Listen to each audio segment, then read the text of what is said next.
Craig. Craig's the man. Well, how's everybody doing today? I'm sure you've all seen the news, but we'll get Big day. big day, big day. Welcome to Renowned and Feared. Joining me is the very much renowned Archer King. Very much renowned. Yes, that is accurate.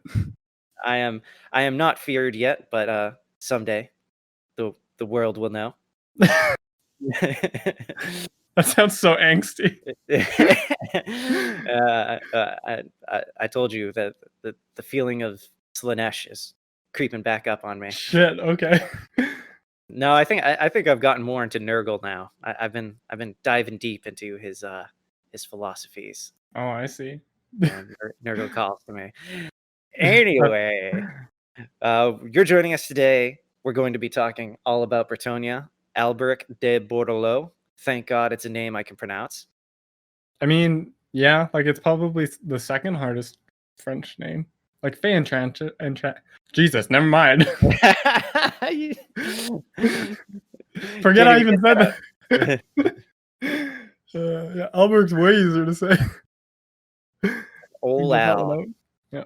I'm gonna title this the Simpin' Ain't Easy edition, or Big Simpin', because we will be simping hard for the Lady of the Lake today, and she wants your quote unquote chivalry, and it takes gold to get chivalry.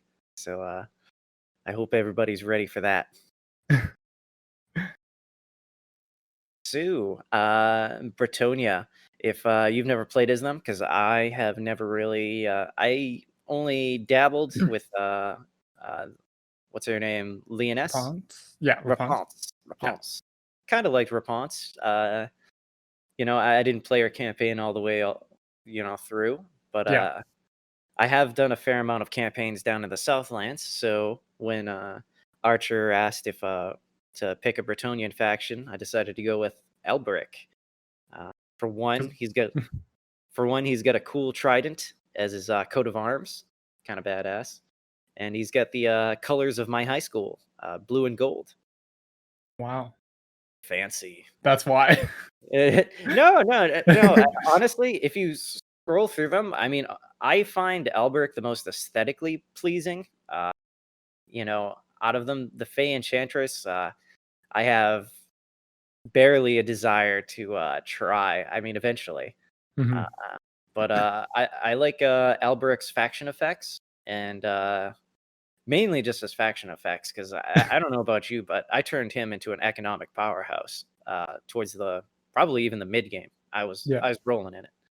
Yeah, and that's kind of like the focus of the campaign. Like, obviously, chivalry is most important, but Bordeleaux is kind of the trade capital of Bretonnia, so it is kind of the focus. Like, it was actually kind of a fun thing for me in this campaign. It was like, ooh, who can I get a trade agreement with? Like, who can I sell my wine to? I have started to getting more involved with the diplomacy side of things in my campaigns. I've been trying to. I recently started a legendary campaign with Queek, and Okay. it's not very. I can't say I was role playing, because I was definitely making diplomacy like you wouldn't believe, securing my borders and getting trade agreements and whatnot.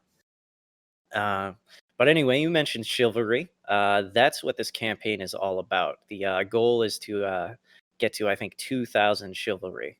Yeah. Which turns out sounds a lot easier than it actually is if you make some of the mistakes that I made halfway through my campaign. Okay. Yeah, I found it very like snowbally. No, it definitely was, but I screwed myself in the late game. I think I confederated with Luan Le Encore a little too late, and he captured a lot of properties that once I took over from him. I don't know how he was holding them before. I think maybe with his AI bonuses, he was able to hold on to them. Mhm. But once I took over, I couldn't hold him. He had territory, in the Dark Elf, like far north, where basically inhospitable. He had pushed Norska back quite a bit, but once I took over, the chaos the first Chaos invasion started. Okay. Yeah, It was and bad timing. oh man, it was terrible timing with the public order problems I was having, and Yeah. all sorts of bad things were happening. I wasn't even fighting typical bad guys at that point. It was a strange campaign. Uh, but a little I'm bit of excited to hear background. about it. Yeah. Yeah, no, I'm excited because the geography of Bordeleaux in Bretonia is on the west coast of the Old World, right between the Old World and Uthlan, and it's a key, even in the lore, it's a key trading city, probably second only to uh, Corone, I think is the name of the city, uh, Mhm. wherever Luan is from. Uh, Yeah, I think it's like technically the capital, but I think Bordeaux is actually more significantly important because it's actually a coastal city. Yeah, I would agree with you there. And having access to the high elves right away, Yeah. although I definitely manipulated the high elves to the best benefit. Uh, so Bretonia is there. If you're familiar with the Empire, there, I guess, back in Warhammer history, the Empire, when they were dealing with the greenskins before they had actually formed, what we know as the Empire today, still fighting the Beastmen, chaos, all that stuff. Uh, the men of the Empire approached the men of Bretonia and attempted to kind of bring them into a sort of alliance. This was, I think, a couple thousand years ago, maybe 2 or 1,000 years ago. Yeah, I think if we're talking about the same thing with Sigmar himself, who came over. Yes, yes, yeah, and they didn't. They said no to Sigmar, which was a pretty big mistake because it set them back about 1,000 years, which kind of explains how they're still tied into the feudal system, whereas the Mhm. empire has really started to enter the industrial age, it seems like. Yeah, like guns. Yeah, they see the Bretonians see guns as cowardly, and I mean, cowardly in the sense that you get to stay alive and as far away from the person who's trying to kill you as possible. Mhm. They believe in one-on-one duels. They believe in simping for the lady. She is the only recognized religion. I think it's actually heresy for a knight to not worship the lady. Yeah, Yeah, or they like don't. anyone in Bretonia. Well, I think the peasants get a little bit of a pass because what I was learning was that uh, the knights have to follow the code of chivalry, where the peasants are not expected to. Right. I, I think, and I think that's why the peasants are allowed to worship Manaan, which uh, which is the god of the ocean. Well, yeah, it's like there's like gods of man who the Empire and Bretonia kind of share, but then they both have like these very important figures. Bretonia's being Lady of the Lake. Alberic kind of rides that fine line though, because he does Yeah. bear the sigil of Manaan. Mhm. He wields the trident of Manaan. Yeah. Uh, so he's although he never actually became a Grail Knight. Yeah, exactly, which is why he's allowed to go to the Temple of Manan and like interact with that sort of side of it. I kind of want to talk to a little bit about Grail Knights and if you don't mind us getting Yeah, into. sure. Yeah, it's our first time with Bretonia, so it's a good bet. Yeah, so your main backbone of your army will not be your infantry, unlike many of the other armies that you'll field. Instead, it's a variation of knights, knights errants, foot squires, and I'd like to just organize this in a way so that our listeners can maybe get a bit of better of understanding because I kind of just started listing them off random. So the end goal, if you're a knight in Bretonia, is to become a knight of the Grail, and that involves the lady appearing before you and bef- offering you the Grail to drink from.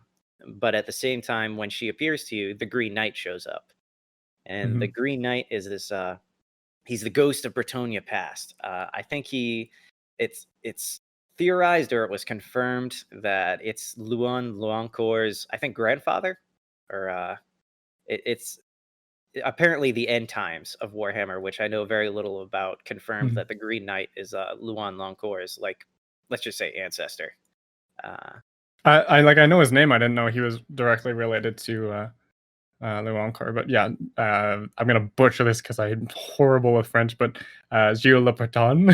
Yeah, that's Yeah, apparently the Green Knight is Gilles Le Breton, who was yeah, the man who was the first one to be blessed by the Lady of the Lake, and he was the first Grail Knight, and he was the first king of Bretonia.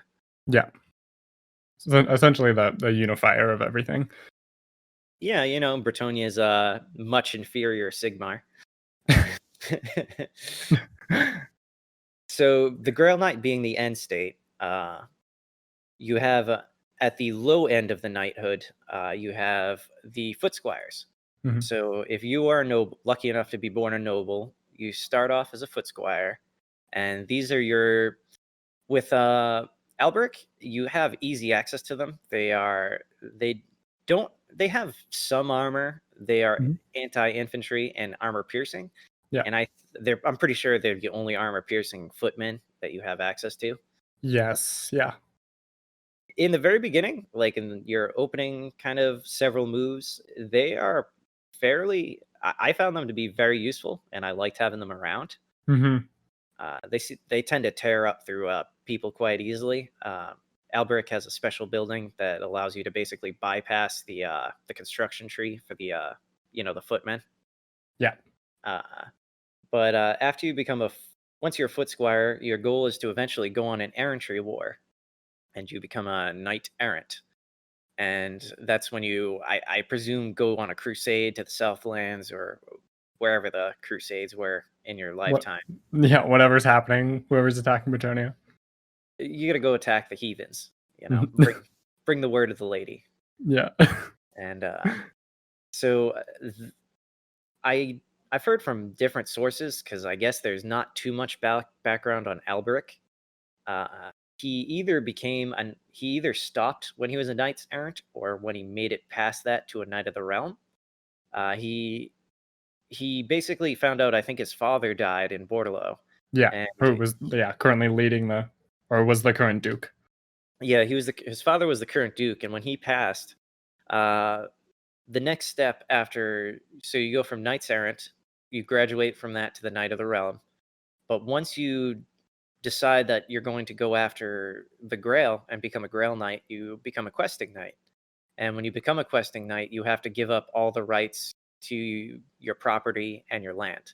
Hmm. And he wanted desperately to go on the hunt for the Grail, but when his father passed, he did not feel as if there was anybody he could trust with his dukedom, or Yeah. his But home. yeah, he was kind of like he had to like it's his family honor because he is related like all the way back until the beginning of Bretonia. Yeah, I think there was definitely an important battle around Aquitaine, which is the minor settlement of your province. Yeah. Uh, I can't remember if there was any around Bordeleaux, but I'm sure, because I know there were greenskins and beastmen tearing it all up during that Yeah. time. Bretonia's seen some shit. It has seen some shit. Probably could have used some gunpowder, but what am I to say? The lady is displeased by it. So anyway, his son is actually on his quest for the Grail right now, and he's hoping. Well, at this point in time, he's hoping that one day his son will return as a Grail Knight, so that way he can go off on his little own quest.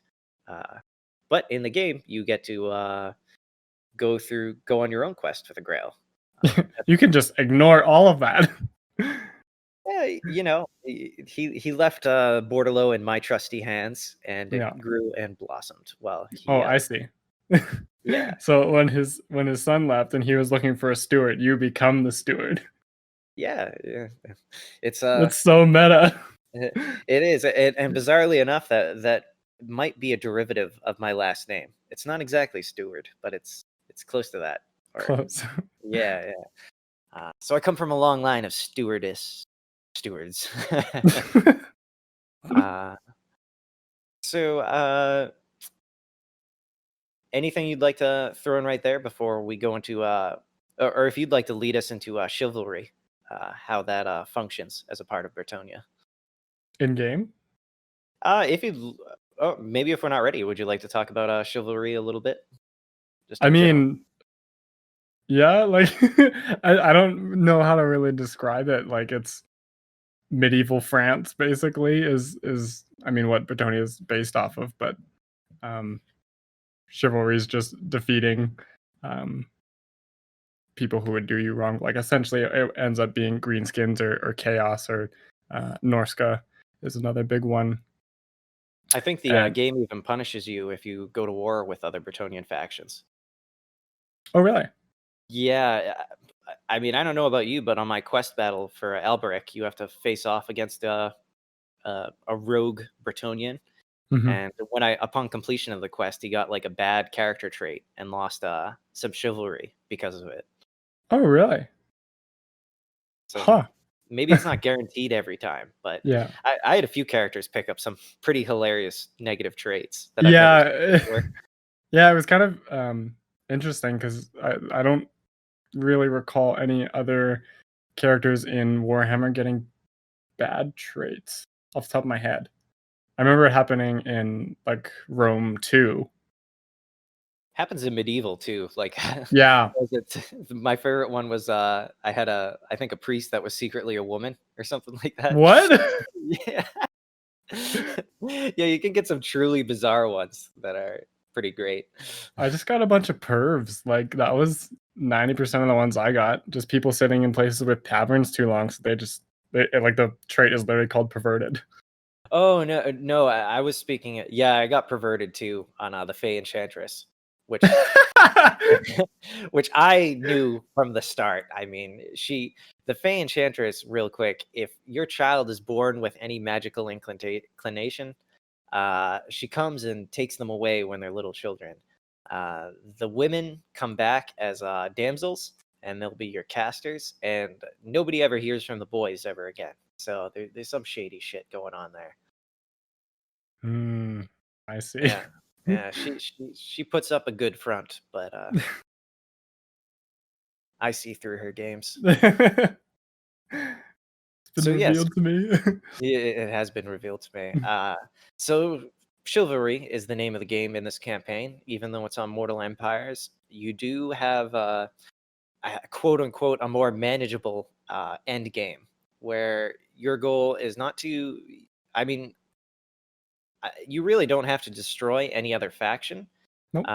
by performing building certain buildings like chapels and whatnot, or uh, performing quests. You bring up your chivalry, which is a bar that'll be in the top middle of your screen when you're on the campaign.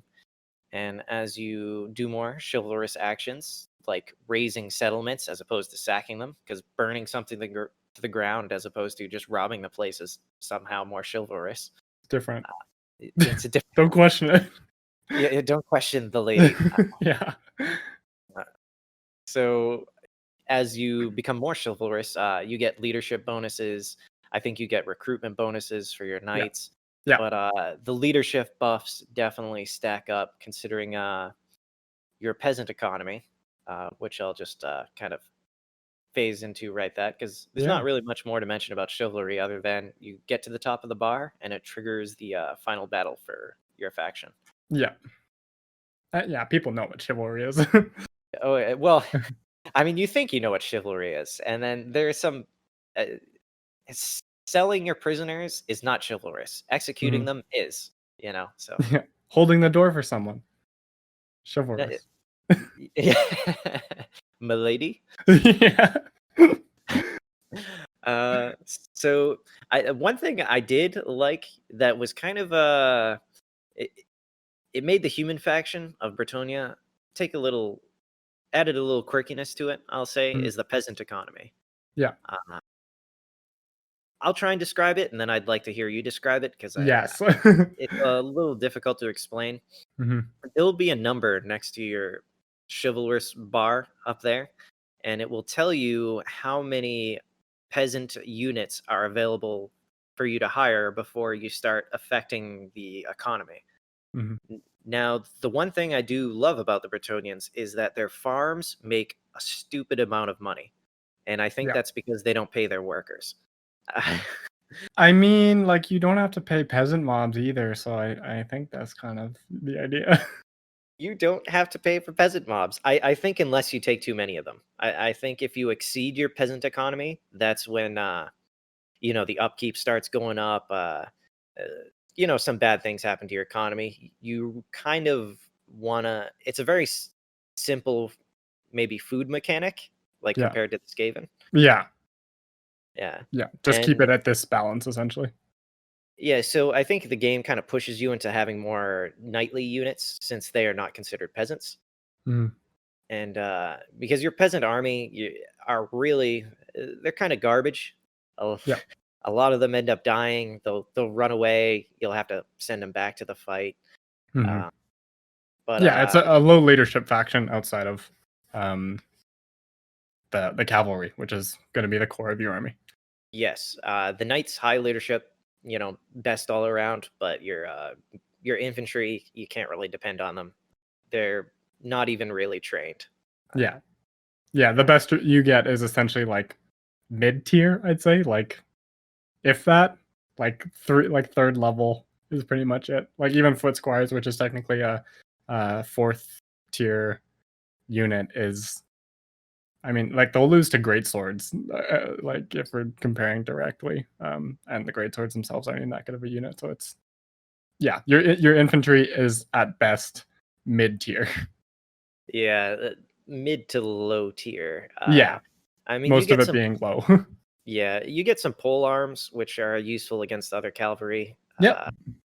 They're okay. I mean, I kept a Mhm. couple of pole arms with me, just in case.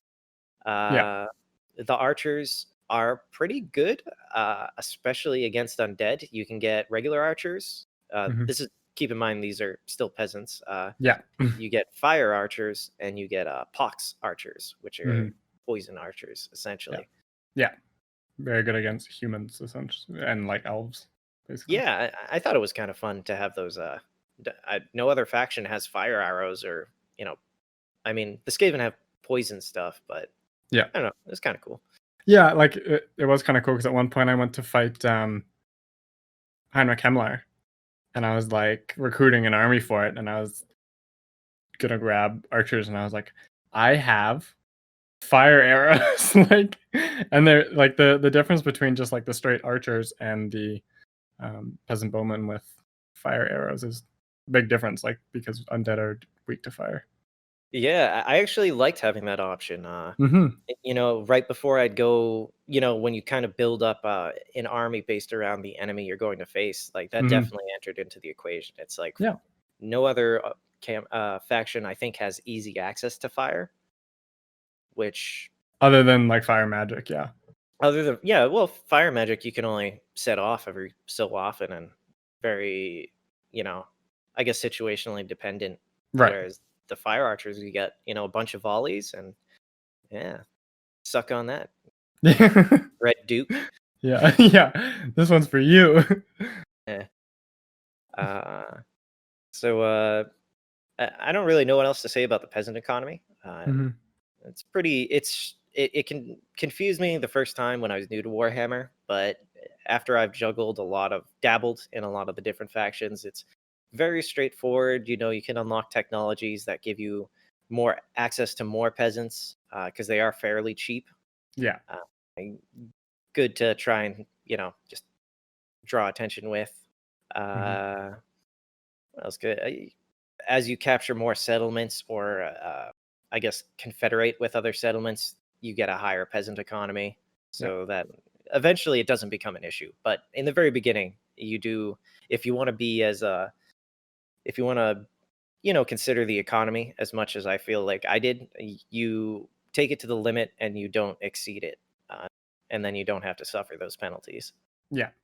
And you can, like, directly, move that number up. Like, you can increase your capacity by building farms and then, like, the, windmill building that, makes your farms more profitable, and also I think it is another slot, but I could be wrong with that. No, I think that's right. So moving into the faction effects of Bordeleaux, you get a bonus from trade 25%. And this is like when I was scrolling through the Bretonian factions before Reponse was ever released, I was like, if I'm gonna play, I'm gonna play this guy because that's just. I looked at the geography and I'm like, you get the High Elves to your west, so a bunch of different High Elf factions. Yeah. You get all of the Bretonian factions around you, and I'm like, why would I even go to war with anybody nearby? I'll just Yeah. make friends, money. And I mean that is kind of the idea. Like that's what it ended up being for me anyway.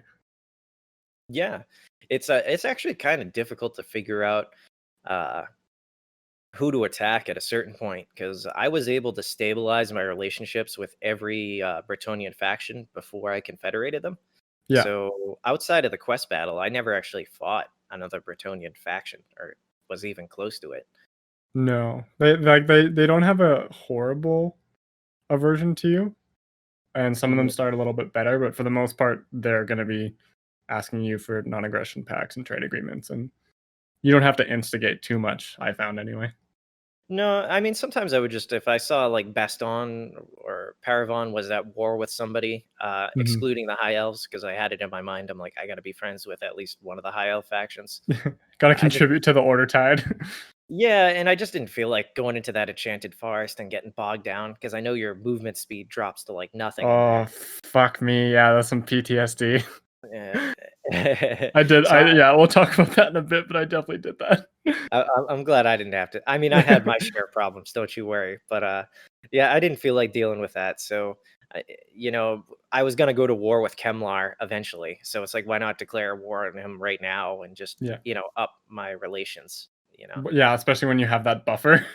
Yeah, I I've been kind of strategically going to war with people I'm away from anyway, just to make that whatever faction I want to like me a bit more.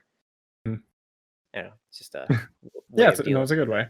It's cheaper than, like, paying them. Oh no, I don't pay people Yeah. unless I'm really desperate. Yeah. Uh, um, so let me think. He also has Alberic also has a fair. I know he has a trait that increases his the trade of his entire faction as well. I think it either increases trade resources or just the amount of money you make from it. But in his It's go ahead. yeah, it's just, like, for Albrecht himself, I think it's just are you talking about, like, the extra recruit rank for knights? No, no, I'm talking about in his character tree. Like when Oh, okay. I'm pretty sure it's faction wide that it increases tradable resources. I think. Yes. Yeah. Yeah, it's called, like, a point Reeves or something like that. Hmm. But yeah, I think it's something like it ups trade by 10%. It's either, yeah, goods itself or the actual income from it. More money. More yeah, exactly. It amounts to the same thing. The lady needs your chivalry, and you need money for chivalry. And yeah, and your money. Uh, so the next faction effect is +2 for all Bretonian knight units, which they already start kind of beefy Yeah. already, but Yeah, I mean, they're your top units. they're Just helps a little bit. yeah, it does. I've definitely seen some Knights of the Realm or questing knights basically hold the line until there are only a few of them left. Mhm. I had one ridiculous battle after I'd confederated with Raponce. Mhm. She had a battle against uh what's his name? The immortal guy or Settra. There's a Settra. lot of immortal people Oh yeah. where she's Yeah. fighting. Yeah, there are.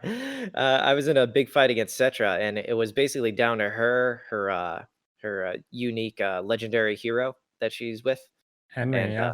yeah, Henry and some questing knights, and literally she was the last one left standing, and but those questing knights stuck with her till the bitter end. It was weird winning a battle with literally one unit left. Yeah. Well, and she herself, like, her lord effects are directly tied to questing knights, so that probably, um, was part of it. Yeah, I was a fan of questing knights. They're pretty good. Mhm. Yeah, especially with Rapons because you can get them for free.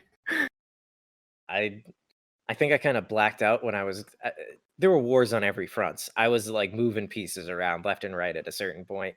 Try- Okay, your campaign sounds way more chaotic than mine. Oh my god, it was orderly, and then I made a clerical error, let's just say, and things just started collapsing. I played it well, I'll wait. Okay. So -1 recruitment duration of 1 turn for Bretonnian knights, and I forgot all about this because I was just like, oh, I need knights, just 1 turn recruitment. Yeah. I only had to deal with the when it only takes 1 turn to recruit a questing knight or a Grail Knight. It's kind of strange seeing it takes 2 turns to recruit foot squires. Yeah, or like even like the trebuchets or something. Like that's what you're waiting on. You've got like a bunch of knights sitting around, but you're waiting on the trebuchet to be finished making, or like some squires to gather up. Yeah, I found I had to I occasionally would screw up because, like you just said, you have to, if you plan on building an army, you kind of have to, I don't know, balance around that 2 turn waiting time because you're Yeah, not going to leave. You need the trebuchets and you need a couple foot squires, to go over the walls if that's what it takes. yeah. Hmm. Uh, his lord effect is +10 chivalry, which isn't really unique because almost every hero and lord that you create gives you 10 chivalry. Yeah. Pretty And when sure your victory condition is 2000, it's a drop in the bucket. it really is. It's why I don't bend over to pick up pennies anymore. But but for the lady, you got to do There's 10 chivalry just sitting on the ground. You gotta pick it up. it. you you got to shout it out when you do it too. Just in the middle of the street, like for the lady. For the lady. Yeah. Yes, we know, sir. Uh, this is why they separate. They call them peasants, but they're really just upset that they're not peasants, they're chads. Okay, they're not sucked in by this game of chivalry that you're meant to lose. You think one day you're gonna meet the lady in real life, but she never comes. She's got a Grail Knight waiting at home for her. Or it's some boys that she takes that have magical abilities. Yeah. She is perverted after all. Yep. Well, at least the Fey Enchantress is. Yeah. She's. I thought she was the lady for a while, but I began to realize that she is like her. I guess her second in command. I guess. It's confusing. Yeah, it's like um like Christianity's like Godhead is like they're the same person, but they're not, but they are, and it's just like okay. Well, I think the Lady of the Lake is actually an elf god. Uh, I'm pretty sure she's just actually using the Bretonnians as a shield for the Wood Elves. I remember listening to some hour-long lore video about the Wood Elves. And, Oh, okay. yeah, I'm pretty sure the Lady of the Lake is actually an elven god who is protecting the Wood Elves by, you know. All of Bretonia is getting cocked. Yeah, they are. It's what Bretonnia is all about, man. And only real men simp, okay? Yeah. That's funny. Yeah. So he starts out with the Knight's Vow. So we definitely got to mention the vow system because that's a thing. It's a big deal, yeah. Basically, all of your at least male heroes and all your paladins who are one of your agents. You get paladins and damsels. Yeah. Paladins being kind of like the the foot soldier, and the damsel being the magic caster. All your lords, as well as your legendary lords, even the female lords, have a version of the I guess the questing system. Yeah. Or the vow system. Right. These you can find them on your detail screen for each character, and you want to pay attention to these because it will ask you to perform a challenge. Some of them are easy, like level up 5 times. That's a good one to pick. Some of them you would never pick. It's like defeat a legendary lord of specifically greenskins or beastmen or something. Yeah, they can be pretty specific. With Alberic's, his whole faction, usually his I think his Knight's Vow is the second one, or is it the Questing Vow? Knight's Vow is the first one. Yeah, the Questing Vow is the second one, right? Yeah, and then it's the Grail Vow. Yeah, so the Questing Vow, the vow that you have available in this faction is the I think it's the Vow of Manan, something mentioning Manaan, and you need to win. You need to win a sea battle, which is I was caught off guard about because Bretonians. I mean, luckily, whenever you engage pirates, you both agree to disembark and go on the nearest island and fight it out. But that still counts. Yeah, I mean it's the only way to do it.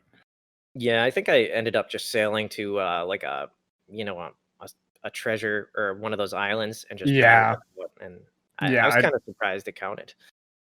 I mean I did the same because I couldn't think of another way other than to like directly attack a pirate lord. So Yeah. then the final one really gives you some bonuses. It gives you perfect vigor, which I know some Warhammer people out there don't seem to think vigor is a big deal, but I feel like it is. Especially for like cavalry units who are constantly moving, it's a big deal. Yeah, you get to infinitely cycle charge, and they Yeah. never get tired, which Mhm. pretty huge. It also gives them magical attacks, Mhm. and for the lords, you get some like I think it's huge upkeep, reductions for all of your knightly units.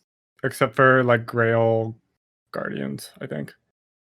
It's like Yeah, questing knights and then like everything below that, mm, and then like Hippogriff and Royal Pegasus for Alberic. yeah, I love those hippogriff knights. They're dope. Yeah. Yeah. I guess there's a reason why Legend made a Doom stack out of them. Yeah, I would. They're awesome. So Alberic starts with his Knight's Vow unlocked, so immediately you can basically set him to. I would just suggest the Vow to Manan, or yeah, basically to win a battle at sea. It's the Yeah. easiest one. Mhm. Uh, Yeah, with Bordeleaux being right on the sea, it's fairly easy. you can actually accomplish it in one turn. I didn't do it in this campaign because of the difficulty. I bumped it up a little bit this time. Oh, Uh, okay. You switched it to but very hard. yeah, I did very hard. But when I was just playing on very hard normal, the one time I tested him out, I just kind of went out to sea with the units I had, and the Red Duke comes straight for you, Oh, guaranteed. shit, really? Yeah, Huh. you can win that fight. You'll Yeah, I lose was a gonna say, it's yeah, actually a better matchup than Vampire Coast. definitely. I mean, he's got a mix of I, I f- I can't remember anymore. I know he had definitely some zombie units, some Graveguard, which were Yeah. tough. Uh, Yeah, but but that's about it that really deals well with, your knights that I I can don't think. recommend that strategy on like the higher difficulties, but if you're playing it on normal battle difficulty, you can get his questing vow right off the bat. Yeah. Uh, might set you back though. Uh, you know, Better to wait a little bit till you have a decent army. yeah, we'll get into the green skin incursions when we talk about because I feel like that's a pretty big uh thing that happens in the beginning of the game. Mhm. The last lord artifact is melee defense +10 for all Knights of the Realm units, which they're one of your starting units. They're kind of your bread and butter, I Mhm. guess, as far as mid tier, but kind of on the high end of mid tier cavalry. Yeah, I mean, they are a 3rd tier unit, but it kind of bumps them up from being, like, horrible because they are shot cav in the end, like, they're not meant to stay in combat, so Mm. it's really just, like, a nice, bonus so that you can stay a little bit if your micro's not perfect, which mine definitely is not. No, but mine wasn't either, and I definitely you're gonna. I had some trouble. You get so many cav units late game. I mean, you only have a couple of units of infantry and archers maybe. Yeah, Uh, I played in uh, slow-mo for most of it. oh God, I probably should have. That's how that's how bad my micro is. I mean, it depends. Like uh, sometimes I can use the control groups really well, but with the Bretonians, there's no way. I mean, you have to have you have different sections, like maybe the left wing of your cavalry, the right wing of your cavalry, and then you got Yeah. to split them up even further. Uh, Mhm. yeah, it gets pretty gets dicey. Yeah, you But got a lot of stuff to move, like, constantly. Which is the good thing that they're definitely so sturdy, especially with Alberic. Yeah. So that plus 10 melee defense on top of whatever other bonuses you choose to get for your units, they all add up, and yeah, it lets them be a lot tankier than you might expect normal cavalry to be. Hmm. Depending, yeah, like they'll still get shredded by like anti-large infantry, but them being anti-large themselves, they can actually stay in a fight. I found against like actual large units, like even like war sphinxes, for example.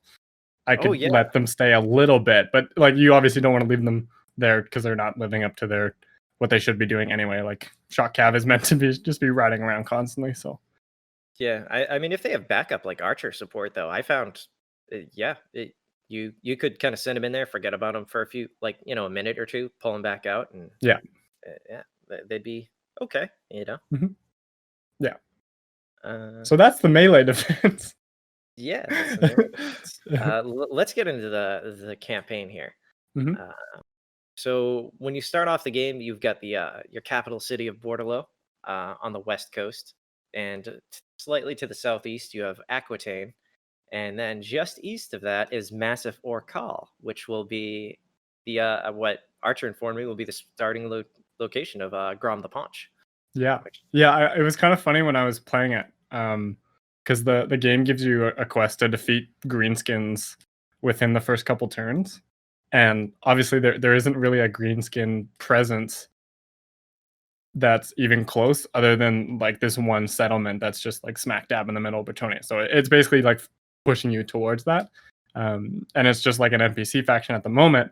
And when I was playing the campaign, I was like, this would be a really cool spot for the greenskins, actually. Like starting in the middle of Bretonia, like you got the wood elves, the high elves aren't that far, the empire's not that far, you got dwarfs around, but like different dwarfs, like you're not just going straight into a war with Krazar Karak. So I was like, this would be a really cool spot for a greenskin faction. And then lo and behold, this morning, yeah, the Ground the Paunch is coming to Massive Oracle. he's on the way. So you got Massive Orcal to the east, which this will probably change the entire podcast once there's a legendary lord there. Yeah. Well, if you probably catch him early enough, I mean, you could probably do some real damage to the greenskins if you hit them early. I think. Yeah. Yeah, we'll see what their rework and how that all works out, but for now you can pretty much just ride it and take them out. So one obvious threat is Massive Orcal to the east, which will present itself as a threat in the first couple turns. You get basically a or a quest stating that you're suffering from greenskin incursions, and Yeah. it does a massive damage to your public order. So you're Mhm. basically having a revolt like I think it was like every 2 or 3 turns. It was very quick. I didn't even let it get to that. I was just like, "Okay, going for it." Oh, see, well, I really my strategy kind of dealt with you got Musion to the north, which Yeah. is the Red Duke, and he's a vampire lord. Mhm. So he is your most obvious threat because he's going to come at you. And you Uh, start with, uh, like, you start the campaign being at war with him and not with the orcs. yeah. So and he starts off with a very decent army. Yeah. Uh, too strong for you to even attempt going to the city because it's got walls, and I would not recommend fighting that siege battle with Mhm. the units that you have. Cav cannot climb walls, so Mhm. And he's yeah, got vampiric corruption up enough in the beginning that you take attrition. yeah, not an easy fort to assault. Yeah. So what I liked about that greenskin incursion, I actually kind of just to take you through my very beginning of the game. Yeah. I kind of stuck it out there, and I knew I was going to take on Musion. I wanted to get that out as soon as possible. Right. Uh, but I also kind of just stuck around and waited until I could get my flame archers. Essentially, Yeah. I did not even make a push on that until I got those. No, I kinda did the same thing. I was like, "That's doesn't seem like a good fight for me, so I'm just gonna make sure he doesn't take my city and go do other things."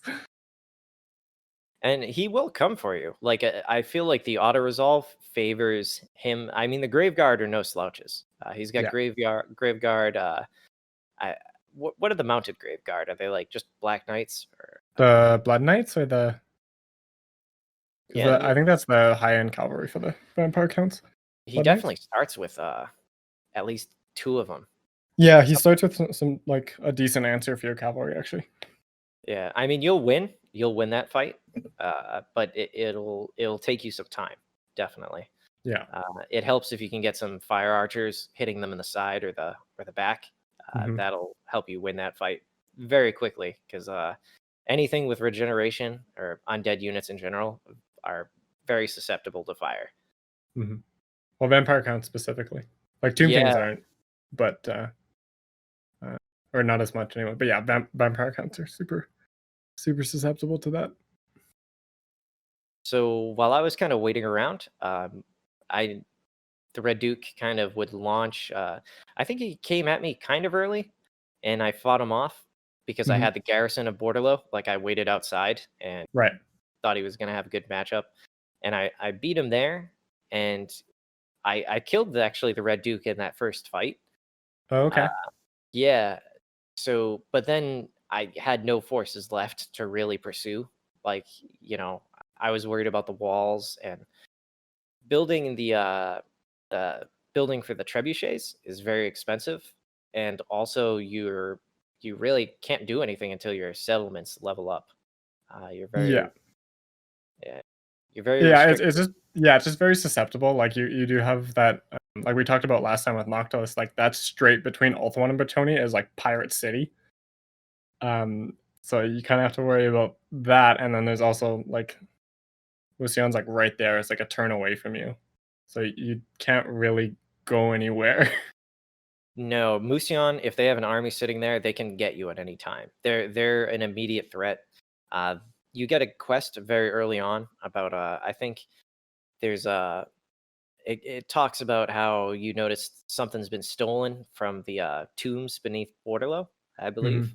Yeah. And basically the game is pushing you to send agents up to Musion. You discover how it acts as if you don't know how bad things are up there. And then eventually it actually does give you a quest to occupy Musion.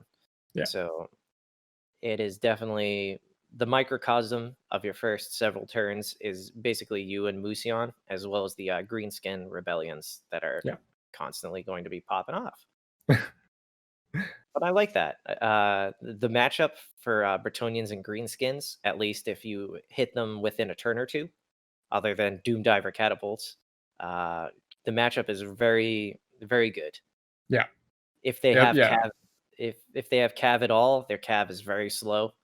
Their infantry will tear up yours, but you should have some fire arrows, and if you can take out, I mean, if you have the maneuverability of your superior knights, eventually you can just hammer and anvil them until they break. And like besides Black Orcs, it doesn't take much because greenskins are typically pretty low leadership. So one charge in the back is enough to put goblins like running away. So it doesn't take a huge amount, like especially early on. No, and this is like the first faction I think that we've really played that I had a solid option right out of the gate to chase down, enemy units. Yeah. And so not very many actually even escape the battlefield if you choose to it, While we're talking about chasing, did you use mounted yeomen like at all? No, never. Okay. I just wanted to make sure. I was like, I feel like this was not useful at all, but it could have been me. I think in Raponce's campaign, I used them a little bit, Mm-hmm. but I have no frame of reference for any other faction. I mean, he starts off with a couple. What does he start off with? He's got 4 Knights of the Realm, which are, like you said, a third tier unit.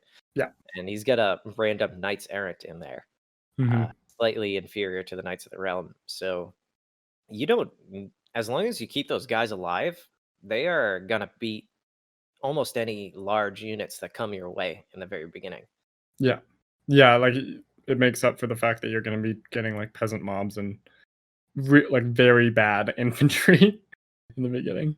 Yeah, the infantry, and I honestly, I think I disbanded all my peasants right off the Mhm. bat because they're Yeah. they're they're useless. Well, Uh, and they don't even have, like, the shielded option, so it's just, like, some poor farm boy standing in a field with a spear, and I'm like, I just feel bad. yeah, I'm sure I'm not mid maxing the best way, but I tend to like with those units, like even with the Empire, I honestly kind of just almost wait around until it only takes a couple turns to get your military building up to level 2 Yeah. because I want my guys to have shields. Like It's a big it's difference, yeah. it is a big difference. I mean, if I have no option, then yeah, I'll take them. But I'm not using the peasant mobs. I never once used the peasant mobs. No. Uh, yeah, uh, And, like, I don't know, maybe it's just, like, me being, somewhat empathetic, but, like, when I'm playing Skaven, I don't care if, like, Skaven slaves do their job and just die, like, that's what they're there to do, but I feel bad when it's, like, a person. I do. Yeah, it's kind of messed up. All throughout the lore that I was picking up on Bretonia, they really don't give a fuck about the peasants. No. Like, and that's why I was, um I'll just, yeah, I'll say it now. Like, going into this, I did not like Bretonia. I was like, you guys are a bunch of pumps assholes who just like kill your own people for your stupid chivalry, and I hate you. But like, this campaign kind of changed my mind. But they don't treat the common folk very well at all. No, I think that's what the peasant economy is there to kind of give you a reason to at least not send too many of them Yeah. off to war.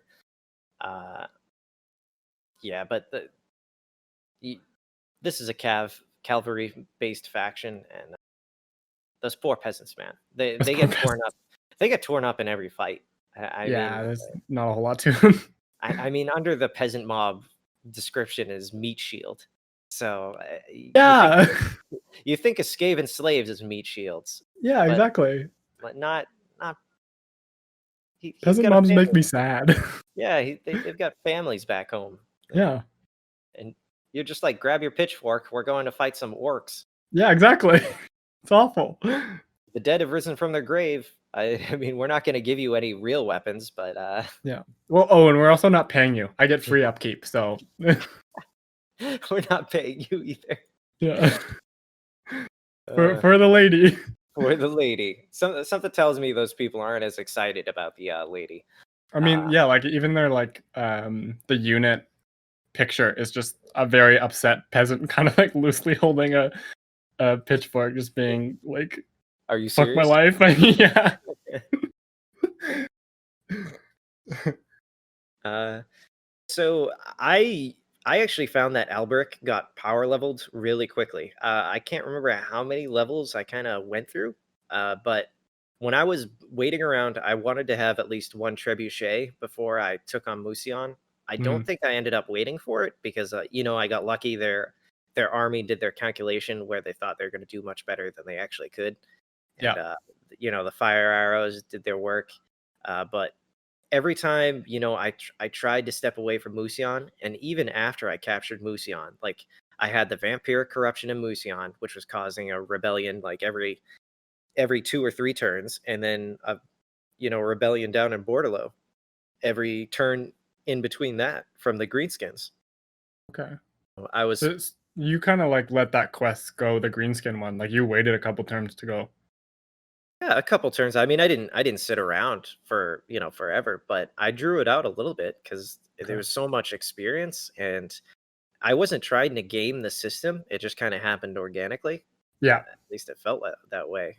Because I had to build a chapel up in Musion to at least start dealing with corruption up there, so I didn't have to run back every single turn. Uh, Right. but kind of made Alberic into a little bit of a beast. I think it was the first general that I kind of started ranking up his yellow tree, which is like his combat Yeah. abilities. Hmm. I put a few points in there just to make him. I mean, he he was an okay, lord as far as fighting goes. I found, yeah, like I was pretty impressed because people really like Lou in the Encore, like especially in like multiplayer and stuff like that. he's kind of overshadowed because Llewellyn the Honger's a tank and he regenerates and he has a flying mount. I think it's the same, like it's a hippogriff, I believe.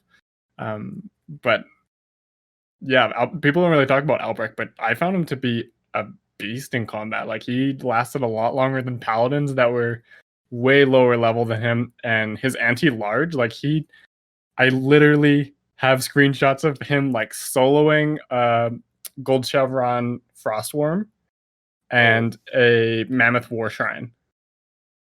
Damn. Like he's anti-large and he like takes it to the next level. Like he will just straight up fight a beast. No, I definitely recognize that. I didn't want to like talk about it too much because I'm like, am I crazy? Because like you said, nobody mentions Alberic, but yeah, I thought he was kind of a beast. Never really was in much danger of losing him. It helped that I had a life mage, kind of Yes. in his army.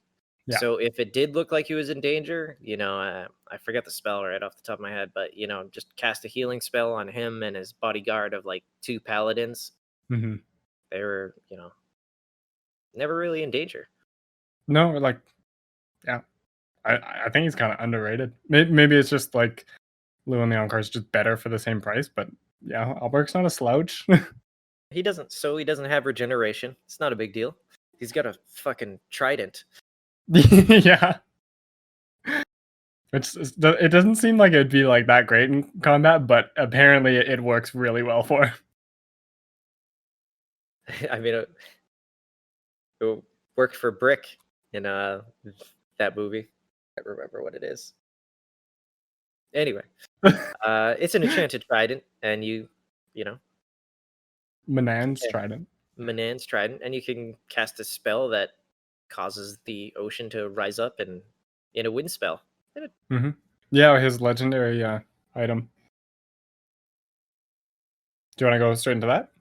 No. Let's keep going into how the game is going so far. So Okay. how did your opening moves? Because you must have ended the orc uprising pretty quickly. Did you just make Did you deal with Musion first, or did you just go straight for massive orcal?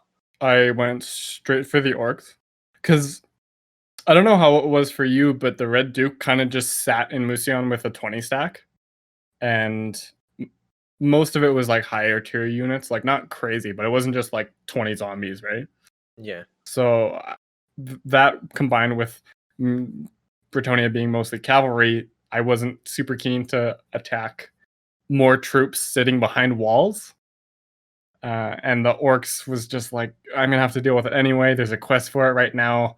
I don't really want to have I wasn't focused on min-maxing. Like, ooh, this is gonna get an uprising, so I'm gonna like wait till that happens. So I just went and dealt with it right away, and just kind of took the chance that Musion wouldn't move on me, which was kind of lucky that he didn't.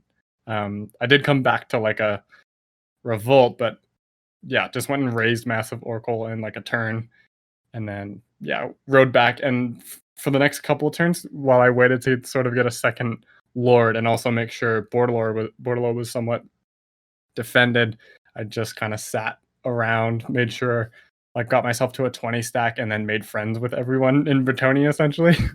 It was very diplomatic. No, this is the most diplomatic I've been of any faction, I think, so far. Fortunately, you don't have like the Empire system, where the elector counts are constantly trying to find reasons to backstab you. Yeah. Everybody can more or less easily become your friend. It's kind of interesting, because the Red Duke was very aggressive. I'm starting to remember I did make a push for massive Orcal, but then as soon as I stepped out of more than one turn's range from Bordeleaux, he just went straight down and besieged it. So I think that's what kind of got me stuck in that loop, because I didn't think the defenses, it had walls, but unless you've got like that garrison building in there, you don't have the garrison is nothing to write home about. You know? It's more of your garbage infantry, and horses like cavalry isn't super useful in defending against a siege.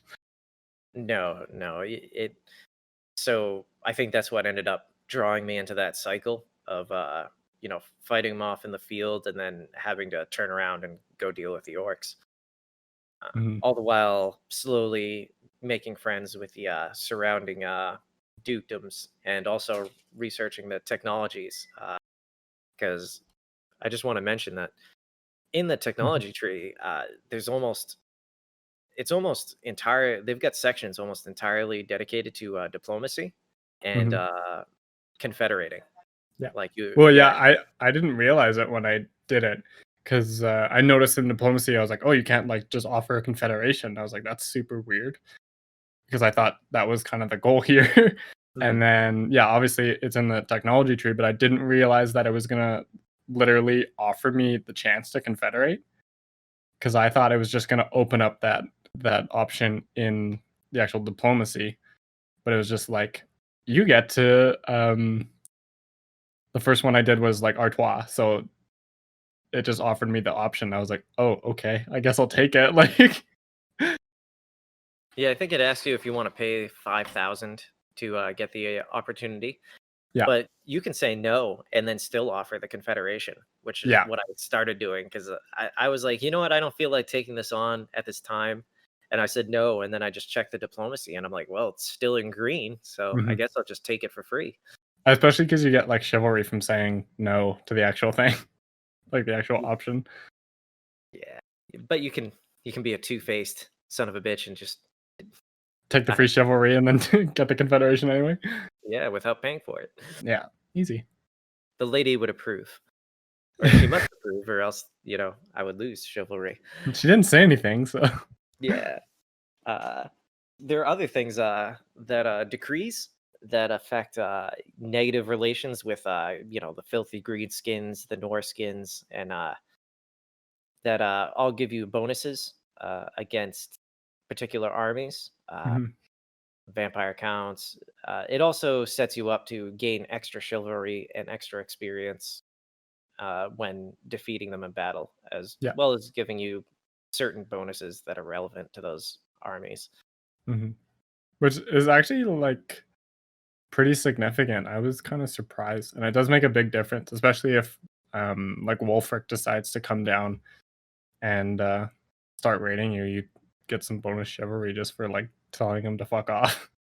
Yeah, I'm looking at like the max of the kind of the Norscan themed one. It's a +5 melee attack and +10 defense, melee Hmm. defense for all your units. Yeah, That's huge. yeah, Yeah. it's a boon. Yeah, it's pretty significant.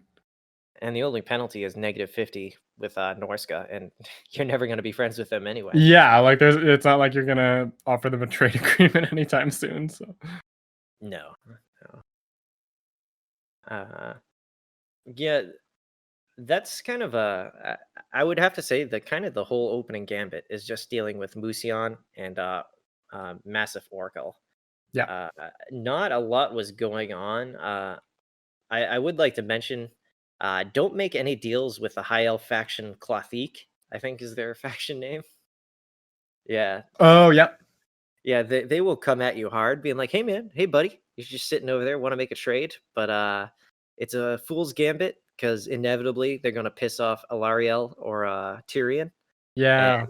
yeah, you wanna stick it out until either one of those factions makes a deal with you. I sided with Alariel, and Hmm. got a very lucrative trade agreement because for a while she was doing great, and then Tyrion eventually declared war on her and gradually began to absorb all of her territories. Yeah. Yeah, And then you just make a trade agreement with him. yeah, I was able to after a failed crusade. I tried defending Alariel, but the High Elf roster compared to what I had was I should have sent a much higher tier army to fight the High Elves, but they tore me up, man. You like went to war with Lothern? Yeah, yeah. I was trying to defend Alariel because I think I got a defensive alliance with her, and Oh, yeah. I got drawn into that. I'm like, you're not messing with my my side bitch. So I took an army, went over there, and promptly got my ass kicked. And then I just kind of made friends with him after that. Yeah, I I never set foot in Ultron. I just kind of made trade agreements with pretty much everyone, and none of them liked me for it. But I wasn't looking for non-aggression packs. I just wanted to trade. Yeah. So that whole phase of picking trading partners and making diplomacy, slowly but surely you begin to absorb the surrounding dukedoms. Mhm. Like I think I consolidated the province in the north with Lyonese. Yep. Uh, then I started, picking apart. Paravon was a Mhm. great one. They've got an awesome, unique building that gives you like extra rank recruitment to your Pegasus Knights, as well Yeah, as like recruitment steampunk. cost is cheaper. Yeah. Yeah, it's crazy shit. It was Mhm. gotta confederate with Paravon. Uh, Immediately. yeah, Kemlar got a little spicy at one point, and he Mhm. started raiding my territory, which was a big mistake.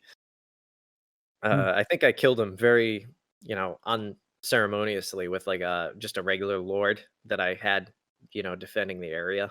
Yeah. Uh, he was Nice a try, bit, dude. yeah. And then right after that, I just made a beeline for his property to to occupy it. Oh, Uh, okay, yeah. yeah. I eventually confederated with Corone, with the Fey Enchantress, Yeah. and I had before I think I confederated with her, I had Clan Scryer jump that mountain pass and come Yep. for me, and they uh they actually raised, I think, one of my cities, or they took Aquitaine from me. That's what happened. Oh, okay. Can you believe they went that far out of their way? I I can believe they went out like that far out of the way just because of how much of a bitch it was for me to deal with them. Like, I've never been so upset with a campaign as I was when I was fighting Ikit in this campaign. So how Just did you get into that situation with Ikit? Was it kind of like what I just described? You were consolidating the Bretonia properties, and then Ikit kind of just jumped in there in the middle of yeah, it? like, eventually I dealt with, Muciana and took it, and I had, like, Artois, as I said, and then I think Lyonese was next, and I was kind of looking at, getting Paravon, but the Wood Elves also declared war on, like, all of Bretonia at some point. So I didn't wanna, like, deal with them and Ikit Claw at the same time because, Corone, like, the Enchantress, had, entered a war with, Clan Scryer and dragged me into it. And Mm. also I was like, "Oh, I don't have anyone to fight, so I'll just go." Or, like, have, something to, actually send troops to rather than just, like, sit in Bordeleaux. And yeah, it was like ambush after ambush because I was not good at moving troops in the beginning.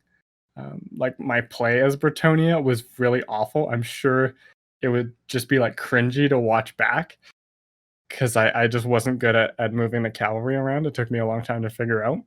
Well, So real I quick in your defense, I mean, the geography, it's Bretonia is actually kind of isolated in a yeah. way. One of the mountain passes, like the fastest way into the Empire, is through the Wood Elves, Athaloran. Uh, Hmm.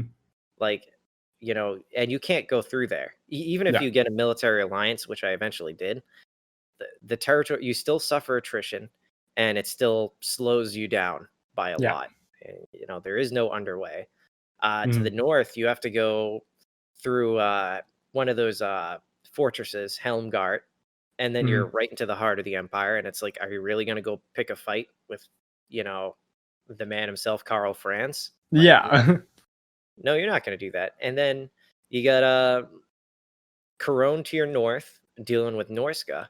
You really don't have anywhere to go. Ulthuan is just not really an option to fight the High Elves. It becomes a game of trying to find somebody feasible Hmm. to fight. And like you said, Ikka Claw, you got to go all the way around those mountains to the the west, hook back around. There's no Yeah. quick way to Skaven Blight.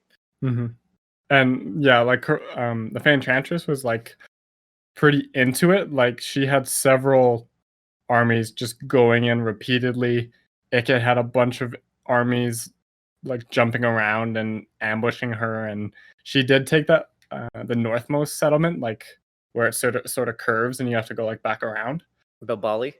Yes, she got that eventually, so I felt a little bit more safe. So I sent an army like straight in there, and I was just planning on going sort of past that settlement and around and sort of seeing what's up, and if there's an army, maybe like attacking that and trying to take the next settlement.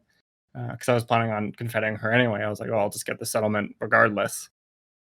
But yeah, I got ambushed and I got absolutely wrecked, like totally wiped out. And I was pretty pissed. Like part of it is the actual geography of the map in the battle is pretty important. Yeah. And I found some of them around there that you get are very hit and miss. Because there's a few that sort of have like dips and valleys all over the place, which is really awful for cavalry because you just can't move them as fast as you need to. And Especially through when you mix in trees with that. yeah, and then you have like death runners and stuff from the Skaven who are able to like stalk and remain hidden, so you end up like charging your cavalry into them by accident and then taking unnecessary damage. So you just get worn down really quick by them. And to some extent, the Skaven sort of use like the same sort of thing. Like they can be quite skirmishy. So them taking like pot shots at your cavalry while you're trying to like get around them is pretty viable for them. And me being inexperienced, because this is my real first time with Bretonia, because I kind of did the same thing and played a little bit over pawns, but that was about my experience level before this. So yeah, it was not the first time, but one time I will give myself that I got doom rocketed. Oh yeah, And me too. I knew it was coming too, because it was the second time I went down there, because I was like, oh, I got ambushed that time by like 2 stacks versus my 1, like fair enough. The map was bad, blah blah blah. I give myself all these excuses. And then second time, the like sort of like warm up for it started. After like the battle had just started, like it must have just come up before they dropped it. My horses mostly kind of got out of the way, but I could hear it like start warming up, and I was like, "Oh fuck!" And then it just like dropped and decimated everything, and I was like, "Oh my god!" Oh, I want me to tell you my Doom Rocket story? Yes, please, sharing my pain. So I had not confederated Carcassonne yet. So my southern limit was basically Aquitaine, and I Yeah. had occupied Massive Orcal. I think I burned it down and then I reoccupied it just so I could get the chivalry, I guess. Yeah. So Aquitaine, it had its walls because Bretonia, we didn't mention, but I got to mention first, no supply lines at Bretonia. Yeah, it's gorgeous. It's amazing. The first time I had like 2 armies like so fast, and I was like, holy shit. Yeah, it makes a big difference. Yeah. Very big difference. You know, you get your peasant limit, but it's still 2 armies, no supply lines. Phenomenal. Yeah. I mean, it's like 300 gold in the beginning of the game, but it's like several thousand at the end game where you just don't have to spend it. Mhm. Also, every town that as long as it's in like a habitable or inhospitable climate, not inhospitable, what does it call it? Unpleasant. Yeah. If it reaches tier 3 as a minor settlement, it automatically gets walls. So it's a lot easier to hold on to property. Ideally, like as long as they don't bring siege equipment, but usually the AI sticks around for a turn or two to give you an opportunity. So anyway, Aquitaine being my southern limit, all of a sudden Ica Claw just shows up like in my, Backyard. in my backyard, like just inside of my view of the fog of war. And I think I was up north dealing with, I don't know why I was up north, but I was not close by. Yeah. I quickly created a lord, hired him, threw him in Aquitaine. And I think I got like a couple of units, nothing good, just, peasant, like men at arms or something. Threw him in Aquitaine, and then Ikiclaw came at me with he didn't have a full stack, but what he had was good. You know, Yeah. he had Storm Vermin. I don't even know how he got them that early. He had Warp Grinders, he had Rattling Guns, although, you know, to be fair, they weren't that good being, you know, a walled settlement. Mm-hmm. Lots of Clan Rats, but it was the Storm Vermin that really messed me up, and the Yeah. Warp Grinders. So I thought I was doing a good job defending Aquitaine. It was looking like things were okay. Like I wasn't sure if it was going to turn out all right, but things weren't looking down.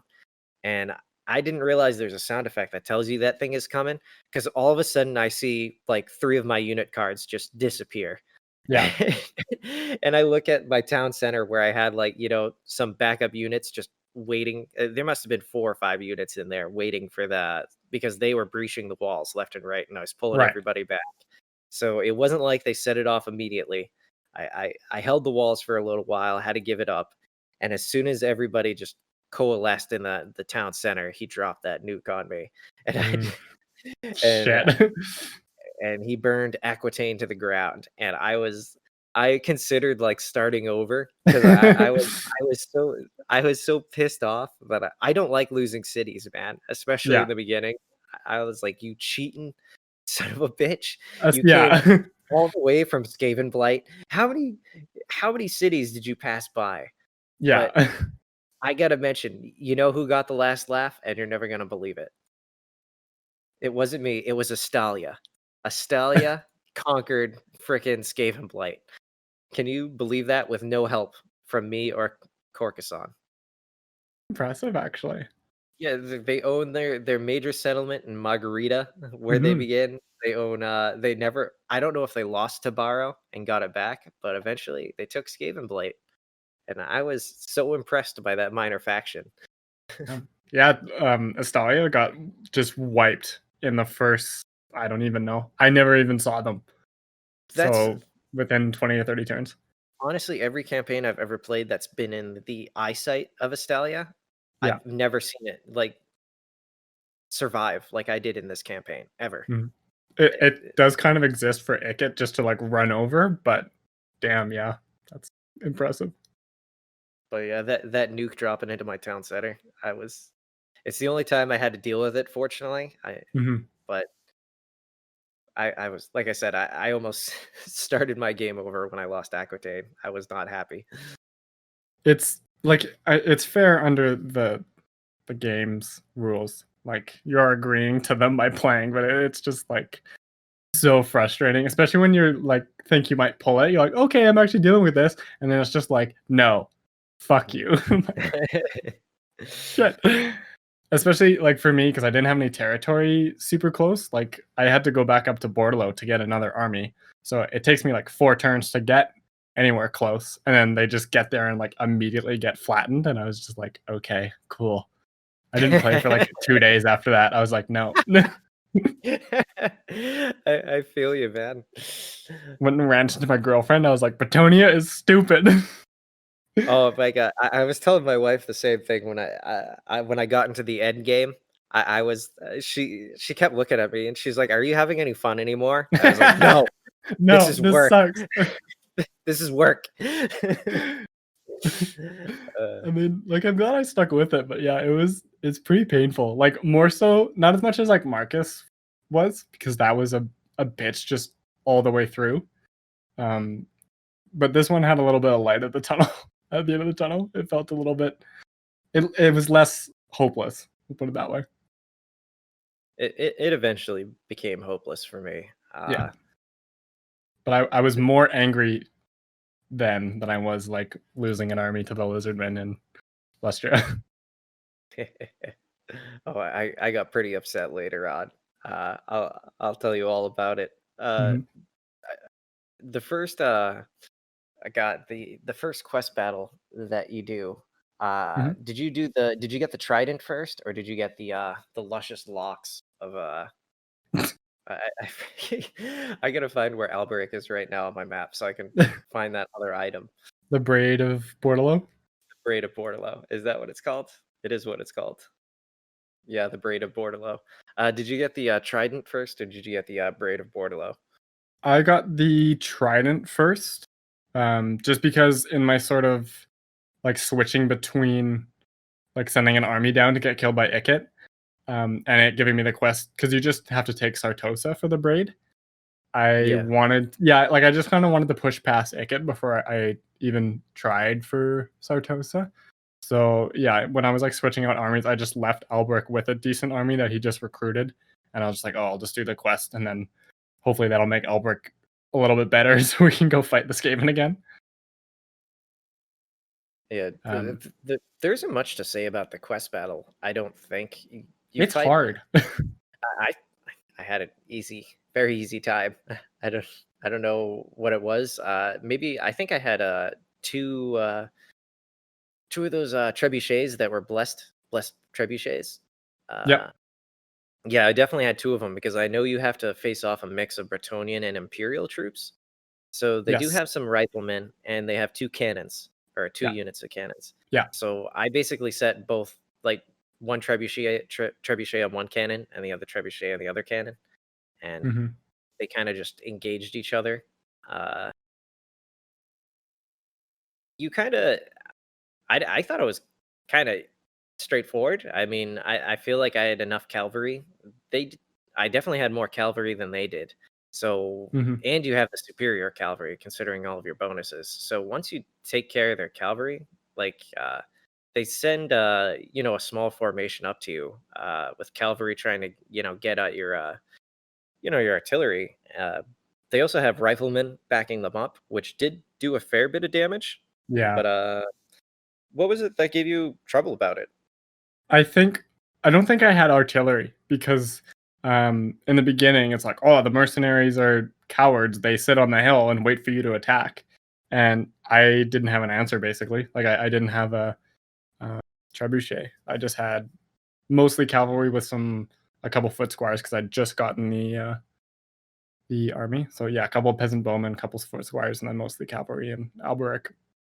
No, I And can see that because I think maybe I sent some volleys into their units because when they came at me, their riflemen got fairly spread out. So once I dealt with their cavalry, I kind of just took apart. Their riflemen had no defense essentially. mhm. Yeah, I think I was also not great with Bretonnia at that point either. Like at my micro just wasn't good enough either, so I lost some troops to just sitting there getting like gunned down. And yeah, I think it was like a mostly user error, but I won. It was just like barely and with some very shot up tired horses. Yeah. Well, that was the mission. I got the penalty on my character traits for attacking a fellow Bretonian, even though he wasn't very chivalrous. Yeah, it's Uh, weird that it did that because I mean I that's the only battle I had against other Bretonians either, but I didn't get a negative for it. uh, that gives you that quest battle. It comes fairly early once you take Musion. I think the game kind of leads you through it. You don't really have to do anything too crazy. Mhm. Once you get the Trident, it's a pretty powerful weapon. You get substantial bonuses to your melee abilities. Minus 75% casualties suffered from high seas attrition, which Mhm. I wish it just eliminated it entirely for Alberic. I feel like it's warranted for his army because, Yeah. It makes sense. but whatever. Minus 75% is still really good. Mhm. You get a huge bonus to your army's melee attack when you attack at sea. And Mhm. then you also get the Wrath of Manan, which is a wind spell that you can use twice during a battle, and Mhm. it's I had, I had some hilarious moments where I was using it inside uh I was like besieging a dark elf settlement, and I Okay. actually got it to bounce like back and forth over this one unit like twice. Oh, yeah. Just in a corner. Yeah, because I was fighting the what are their Halberd units? The those elite The ones. Blackguard? Yeah, I was fighting a bunch of blackguard and I cast it in like the right spot and it ran them over like twice. And That's I hilarious. yeah, it did a substantial amount of damage when it hits them twice. Uh, So It seems pretty comparable to like Wind Blast, but or instead of being like a breath attack, it's a wind. yeah, no, I'd agree with that. And it says it's good against armor, and I feel like it's noticeable. Yeah, Decent against armor. it's like Wind Blast, but good against armor. Yeah. So the following quest, which pops up, like I feel like it was available at about the same time, was the Hmm. Braid of Bordeleaux, which is Yep. an enchanted item. Uh, Basically, it involves the Southern Realms petitioning you, story-wise, to deal with the pirates of Sartosa. And Hmm. I thought it was a kind of cool quest for me because once I dealt with Claw after he had invaded and kind of, took him out in a Yeah. battle between him and Alberic, Hmm. because fortunately he had, he couldn't replace the storm vermin I had taken, Right. even though he had taken the city. So Hmm. that was a good thing. Uh, Estalia had managed to push them back and survive. So I kind of just sailed around. I didn't feel that need to engage with Claw right away because he seemed tied up. Yeah. So and I was like, yeah, this is kind of cool. I amassed my small army of flame archers and blessed trebuchets Yeah. uh, and set sail for Sartosa, which you could consider kind of a quest battle in itself because even though there was no like you know uh salt spite that Right. yeah, she wasn't there. There was no Hmm. army in there, but it was still a fairly difficult siege. Like it's a unique settlement, and I think they stack it accordingly with a pretty powerful garrison.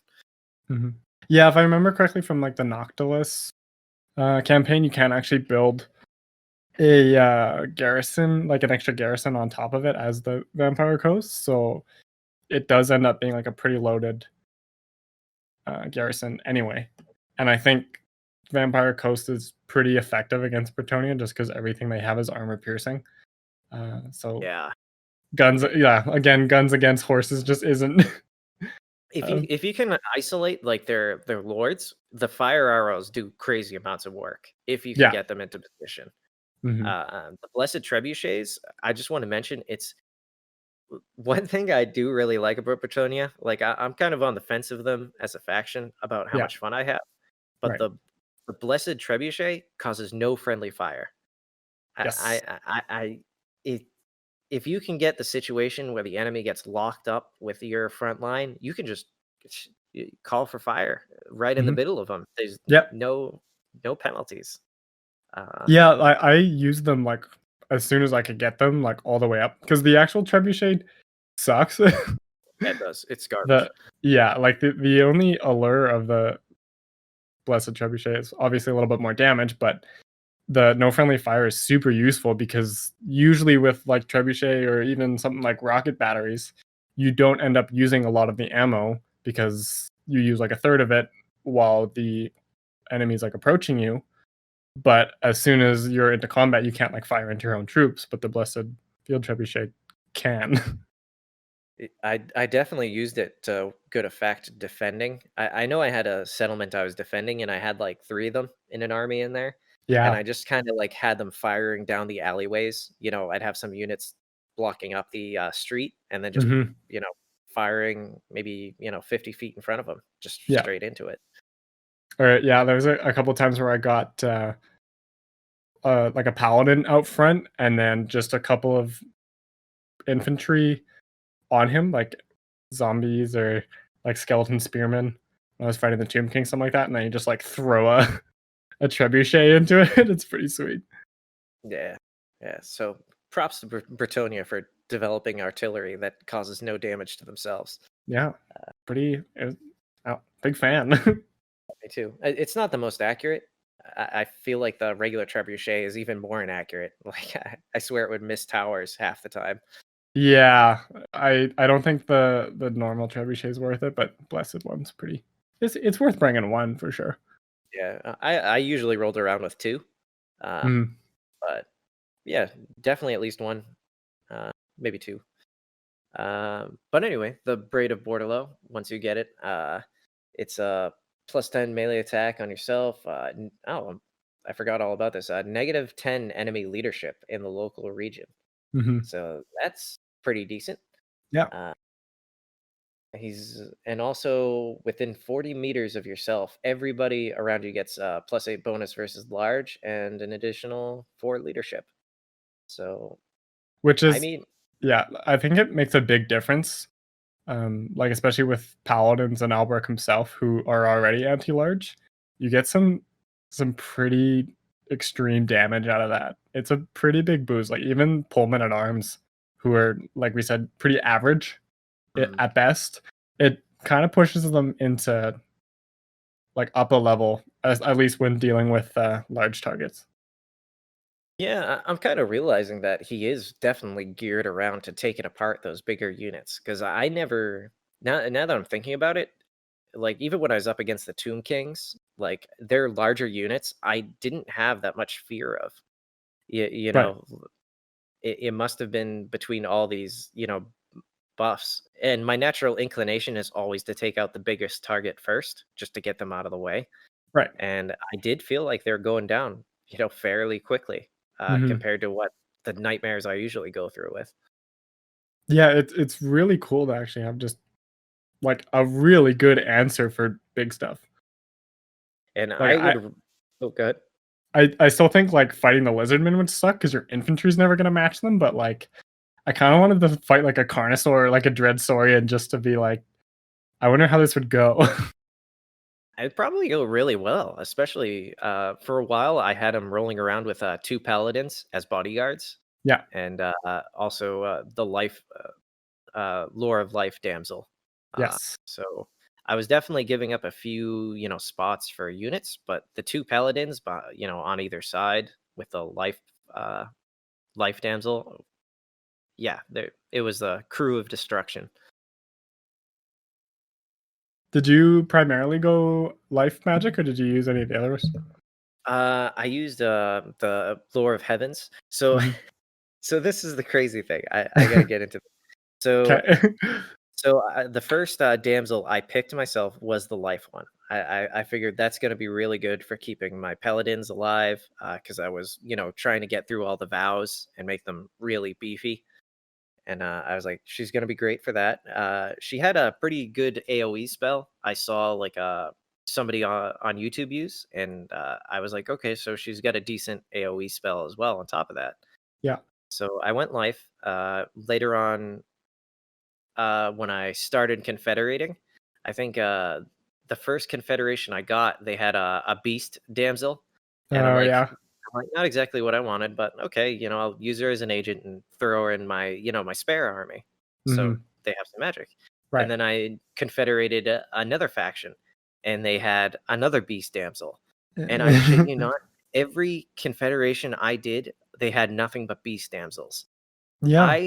I had there so many, but eventually I luckily got to hire one of the heavens, and she eventually replaced the life damsel because I Okay. love that sweet chain lightning. It's too much to give up. Yeah. I myself, I actually didn't really use Heaven's Magic, even though I really like it. Like it is one of my favorite lores to use, and it's really solid. I just found like I didn't really need that damage output against infantry, which is usually what I'm using magic on, is like throwing it into a blob fight. Like I found keeping my knights alive and like specifically Alberic or the paladins like pretty much at full health for the whole battle was a little bit more useful. I just found like I mean, obviously, I'm not a big fan of beast magic, but the heavens just kind of fell by the wayside for me. No, I can see that the beast magic for the Bretonians, I can't recommend it. Maybe there's a way you can use it. It's better than nothing if you have no Yeah. magic at all. Yeah, it's. I think I had a beast damsel with a response, and I was using some buffs on her, and that worked out fairly well. But Mhm. definitely go with the life magic. I think I'm on board. It wasn't until I had Alberic so beefed up. I have him rolling around with the Green Knight. Yeah. Uh, totally haven't mentioned the Green Knight yet. Nope. Or I mean, no. we kinda did. Oh We yeah, did we did. mention, like, who he was. Yeah, but uh, he's actually, a part of the chivalry system. Yeah. Uh, so every time you rank up in the your chivalry bracket, you get ability to summon the Green Knight. Yeah. What I didn't know, I never summoned him until the very end because I was just like, I couldn't find the right situation to bring him in. And also, the game does not make it clear that if you summon him, like where he's going to spawn. And that was Yeah. a big reason why I never clicked it. So he appears at your capital. And I think as long as you don't lose him in battle, he just stays with you. 'Cause he's... He went away from me once. Oh, really? Like, yeah, there is a turn cooldown, but it's fairly long. It was probably like 10 or 15 turns. Okay. Maybe I Yeah. just haven't reached it yet because he's been going around for a little while. Yeah. It could be also like battle related, like if you're not actually like consistently taking fights, because I had an army that got like really damaged with him in it, and I just set it in a settlement to replenish, and he left after like 10 or 15 turns, I think. Okay. Yeah, I might be reaching that point myself, but I don't know. I've been taking him into fight after fight against the Yeah. dwarves. Oh, okay. God damn, Karaza Karak. I am has made my game miserable. How did you end up in a war with the dwarves? Dude, the goddamn wood elves. Okay. That's how. I mean, Orion has got the the Oak of Ages, all of Athaloran locked down, Yeah. and fortunately, he was the only one I could get like good relations with. I forget the tree man guy. Dathu? He hated me. Yeah, But, he's a dick. yeah, he is a dick. But Orion was a real bro, and we got along, and he started confederating all of his factions. So, like I said, I didn't want to have to deal with the wood elves, so I was just like, yeah, you want a military alliance? Let's go for it. So eventually, Karaza Karak starts consolidating with all the dwarves. The ones, I forget which faction. The ones that are in that canyon that have to take Carrick 8 Peaks. Eventually, Clan England. yeah, Clan Engren got absorbed by Karaza Karak, and immediately they started fucking with the wood elves. So I was like, oh yeah, whatever. I'm probably never going to bump into them. But Karaza Karak has taken over the world, and they've taken so many settlements from me. Like I had Sartosa all the way up to Merigliano, Okay. one right next to Skavenblight, and Yep. they came and took all of that shit back from me. So I have no presence in that whole coastal area right now. Fighting dwarves as Bretonia is an absolute nightmare. I gotta say. I mean, like it depends on what they bring, but like, not to like say you suck. Maybe I do suck. But like that's kind of the dwarves' weakness. Like they're resistant to magic, and their infantry is like top notch. The only thing they like can't deal with very well is cavalry because they just can't keep up. I don't know if it's because they brought air support, because a lot of them had gyrocopters.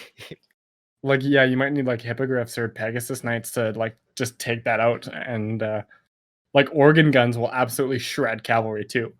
So if they're bringing those, that's a big plus. And obviously you have to like wear them down a lot more than other factions just because their leadership is so high. I just think it came at a bad time because all my high tier units were either in the north battling Norska or in the south dealing with freaking Settra. And eventually I did destroy Settra, but having to move all of those high tier units back up through the desert into that area, like I said, I haven't finished this campaign. I'm sitting at 1,602 chivalry. Oh, okay. And I just had enough of it at a certain point because yeah, I would when I confederated with you know what, I'll take a break of talking for a minute because I'm gonna go on about my big blunder when I confederated with Corone. Or, yeah, it took a nosedive from there. So take me through a walk of, you said you had a really hammer hard against Ikeclaw. Were you able to, did you end up taking Skaven Blight, or did you burn it to the ground? Is that how that whole... I think because I lost my first army to an ambush, and I lost to the Doom Rocket, and then I sent another one that got a little bit farther, but same sort of thing. Like he had 2 or 3 stacks. Now you get to suffer the Skaven ambushes like I have. Oh, like it was just he just had so many troops, and my only backup was the Fey Enchantress with like peasant mobs. Like she literally had like stacks of them, and I mean, I'm sure she was paying nothing to fight, but like I was kind of like on my own and like fighting for her, so it was really discouraging because I just didn't want to fight anymore, and I just wanted her to deal with it. But eventually I sent 2 armies like right with each other, like they never left each other's side. And then I had Alberic sort of like bring up the rear, like he was just behind. And like they kind of like met a stack that I was able to take out pretty quickly. And then around that time, the Fey Enchantress actually like got a win against another one of his stacks. So I'm not too sure what he had left at that point, but I was able to push to Tobero. And before I could take the actual capital of Tilia there, she laid siege to it. So I was like, oh shit, like okay. So I was like, okay, I'll go to like Tobero while he's weak. And I did. And then my army was just so messed up. Like none of my infantry survived except for like a Pullman or 2. And all my cavalry was down to like a couple units. Like just haggard. Like there was nothing left of my armies. And I left one in the settlement and one sitting outside. And wouldn't you know it, they had an army sitting in Skavenblight that I didn't see. And he just came and ambushed the one sitting outside. And I totally lost it because it was they had like a 12 stack and I had to like just beat to shit cavalry army. Like there was probably less than 100 horses in the whole thing. So they dealt with me pretty quickly there, but I still had the 1 stack in there. And then Albert kind of came through, and we kind of were in a stalemate for, I don't know, 10 or 15 turns where they'd like send a stack and I'd kill them, but I'd have to wait for my replenishment just because I couldn't move on Skavenblight and take the attrition with the troops I had. Eventually, actually, I ended up confederating Rapunzel in there somewhere. And for some reason, Settra hated her, but he liked me. So we I didn't go to war with him right away. So I brought Rapunzel up. And so it was like Rapunzel, Alberic, and then this like 1 beat to garbage army. And yeah, I went and eventually like raised Skavenblight, and then I just like sat and took a breath because it took me so long to deal with it. I don't even know what turn I was at that point, but it was a good portion of the campaign where I was just like throwing horses into rats. No, I can imagine that. Like I said, I don't think my whole campaign would have been different if somehow just, Estalia didn't come out of nowhere and conquer the Skavens pretty much on their own. Mm-hmm. I was so grateful when I saw them take Skavenblight and decide to deal with like the public order problems that I would never have to deal with. That's kind of cool though, how Ikaclaw became sort of like a big nemesis of yours throughout the it was it doesn't get better, by the way. Like the campaign it just went from that war into my fight with the Wood Elves. So like I did the Wood Elves. I feel like all the major, like at least your hiccups were like a breeze. Like I made friends with the Wood Elves. Estalia took care of Ikaclaw for me. I'm surprised that Orion like wanted to be friends with you, because he just hated everything about Bretonnia, because he declared war against Paravon originally, which is the province just outside of Athelloren. And I was in a defensive alliance at that point because I was making friends with everyone. And I entered the war because I was like, oh, I'll deal with them eventually, but like leave Paravon there as sort of a buffer. And after the fight with Ikit, I was like, okay, I'm not at war with anyone except for the Wood Elves. So I confederated the like Paravon there, got their sweet upkeep building. And then I was like, okay, people have like I've seen on Reddit and people being like, going into Athelorn is horrible. And I was like, it can't be that bad. And then I was like, holy shit, it's so bad. Like Who would think this tiny part of the map would be so devastating? Yeah. And actually, like, I never lost a battle against them. It's just that, like, between the attrition and the casualties I took, like, in the battle, it just wasn't enough. Like, I did end up raising their 2 southernmost settlements, like the Oak of Ages. I like burned to the ground, and I think it's the Kingsglade is the one below there. But Orion had confederated everyone, so it was just like Orion's forest at that point. And yeah, it was honestly some really fun battles. It was really fun to fight them, but eventually I just pulled out because I couldn't keep it up. Like I had 3 armies like trading out essentially because they'd go in and like raise a settlement or fight an army, and then they just like fuck off and get right back because they were beat to shit at that point. Like they were at like 50%, and I just can't justify like pushing them forward because they're just going to get destroyed at some point because they had 20 stacks sitting like in almost every settlement. So I put the herd on them, and then eventually I just like backed out and left it for a couple turns, and then I was like, can we have a peace treaty? And Orion was like, sure, but it's gonna be short lived. And I was like, whatever, dude. Like, because him and Durthu had actually like ridden out. Just before I actually like went in there after taking Skaven Blight and like letting my troops recover, Raponce and Alberic went up toward Athelorn because that's what I was gonna do, was fight the Wood Elves. And Durthu and Orion both had a 20 stack sitting. What's that? It's like the capital of Carcassonne, but they were about to besiege that, and I like lightning strike them. And it's way easier to defeat the Wood Elves when you're not in a forest. Like, I hate fighting in those. Yeah, it's rough. Like the terrain isn't good for cavalry. It's not like horrible, but it's not great. And they have some really fast units that you just can't do anything about. Like you basically have to wait for them to run out of ammo. I think a lot of their units can fire while moving too, which yes, is a huge deal. Yeah, like their skirmishing cavalry has like crazy speed. It's like 90 something. Like no way anything, like not even Pegasus Knights can catch them just because they get shot to shit before they can actually catch them. Yeah, you just decided you had to invade Vietnam, didn't you? They declared war on like me. I didn't really plan on going in there because I had heard things, and I was like, I don't really want to go in there because it looked like not awful, and it's not really somewhere that I want to actually inhabit. It was just kind of like, you declared war on me.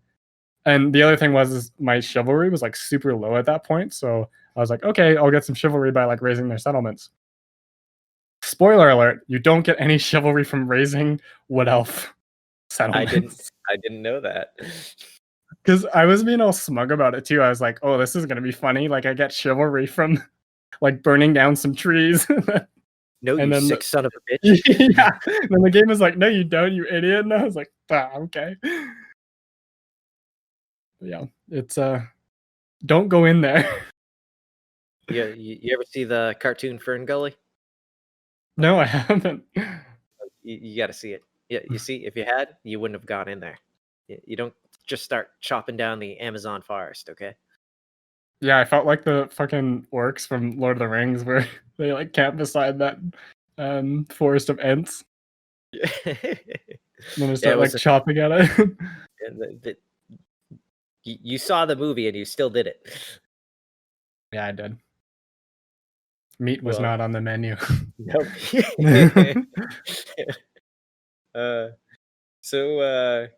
Damn, man. I'm glad I didn't. I'm glad I didn't deal with that.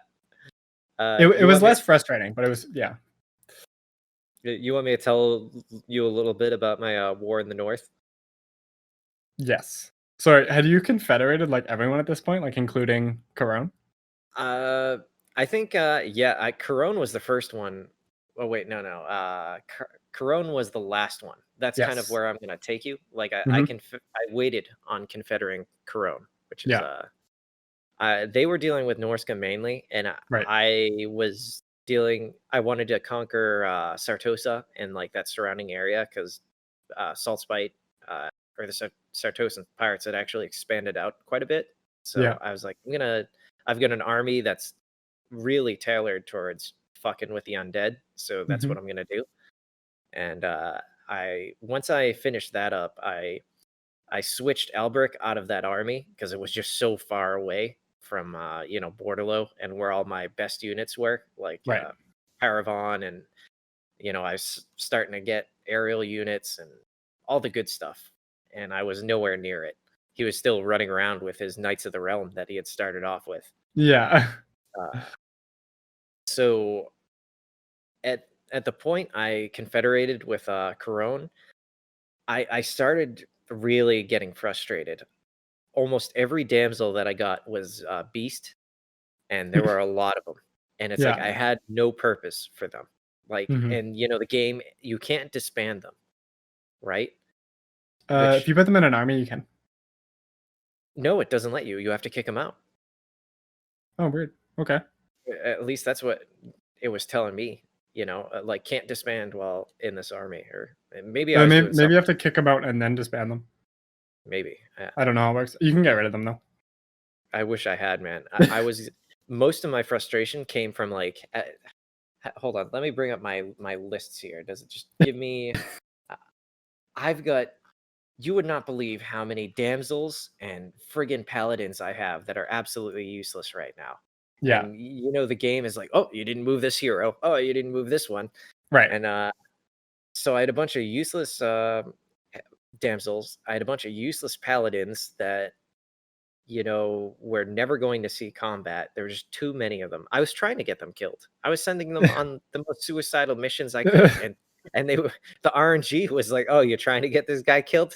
Psych, critical success." Holy shit! He just took Skavenblight by himself. Yeah. It's a 1 in a million shot, but he did it. So I was getting very frustrated at this point by the amount of agents I had been acquiring. And when I took Corona, or Confederated, I really did it because I was looking forward to the boosted chivalry, and I was just trying to get pushed towards the end game.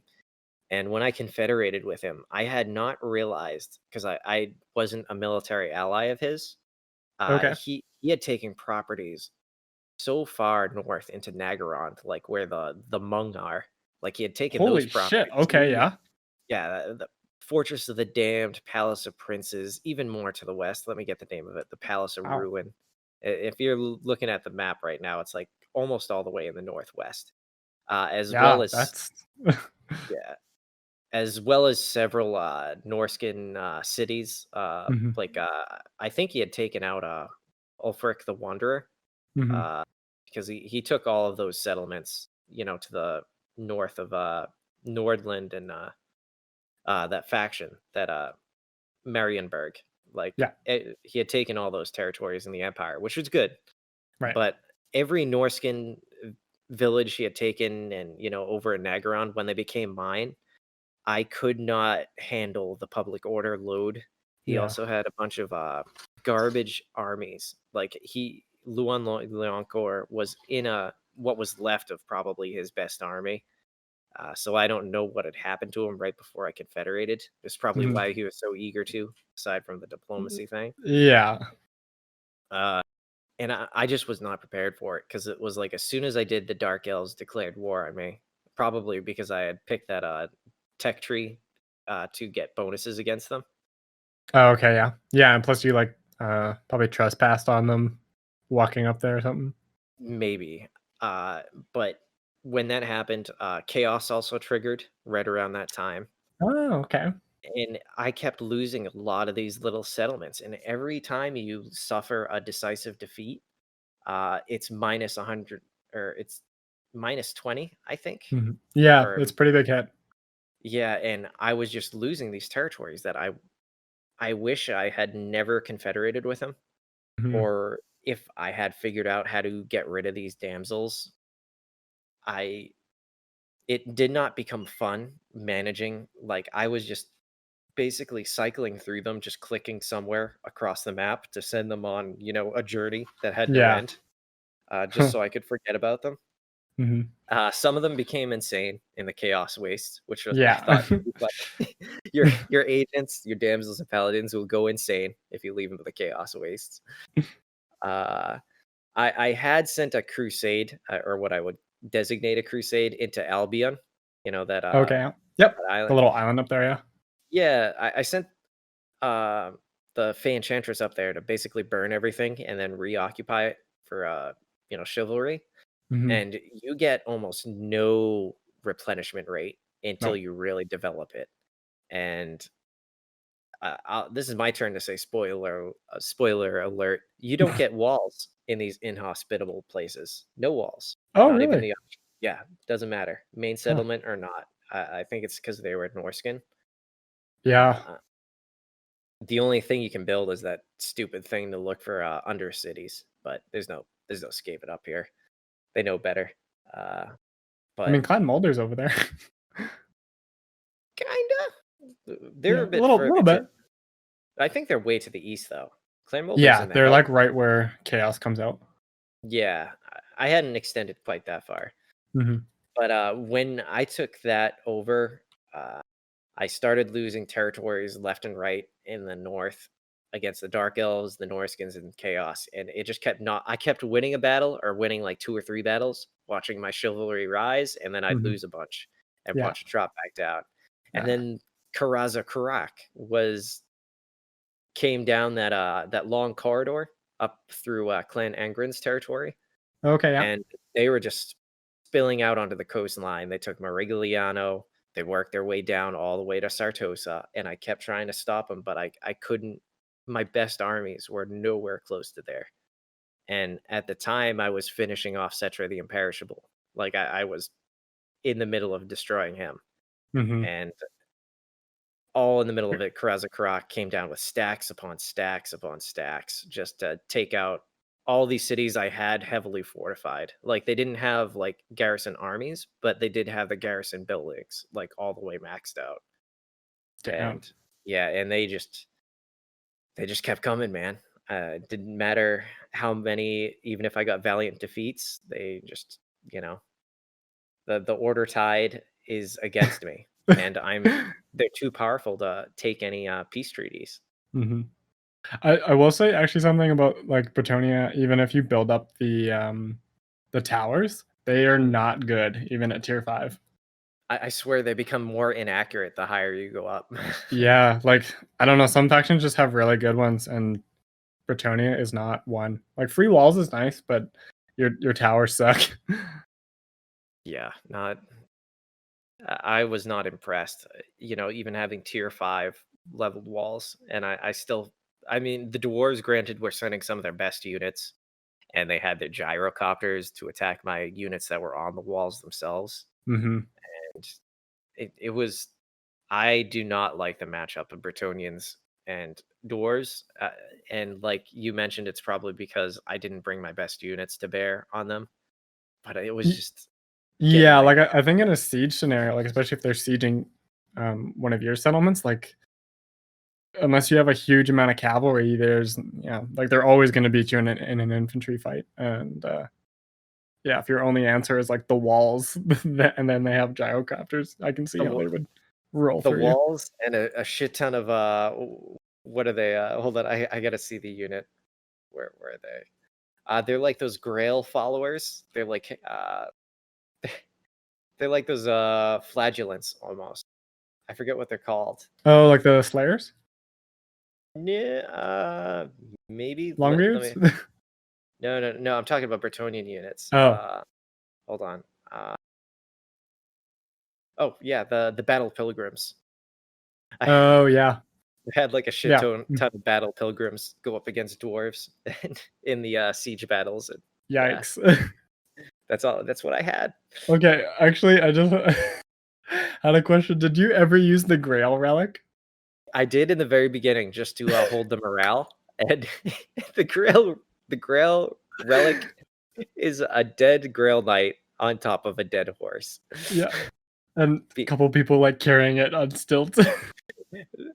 I do want to mention I want to make an army like around religious zealotry, like Mhm.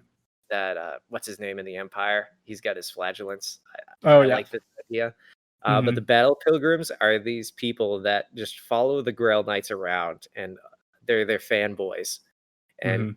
any piece of trash they discard, they pick up and they worship them like they're holy. Yeah. And if a Grail Knight falls in battle, they basically swarm the Grail Knight and just strip him of everything he has. And I think somewhere it mentions that some Grail Knights have accidentally been killed by them by being suffocated to death by all the battle Oh pilgrims my like god. jumping on them. Yeah. Yeah. So That's hilarious. they've got really high leadership. So they're good in Mhm. that sense. Yeah. It's just that they're like or anti-infantry, but they have no armor. Or armor piercing. Yeah. They're not a holding unit at all.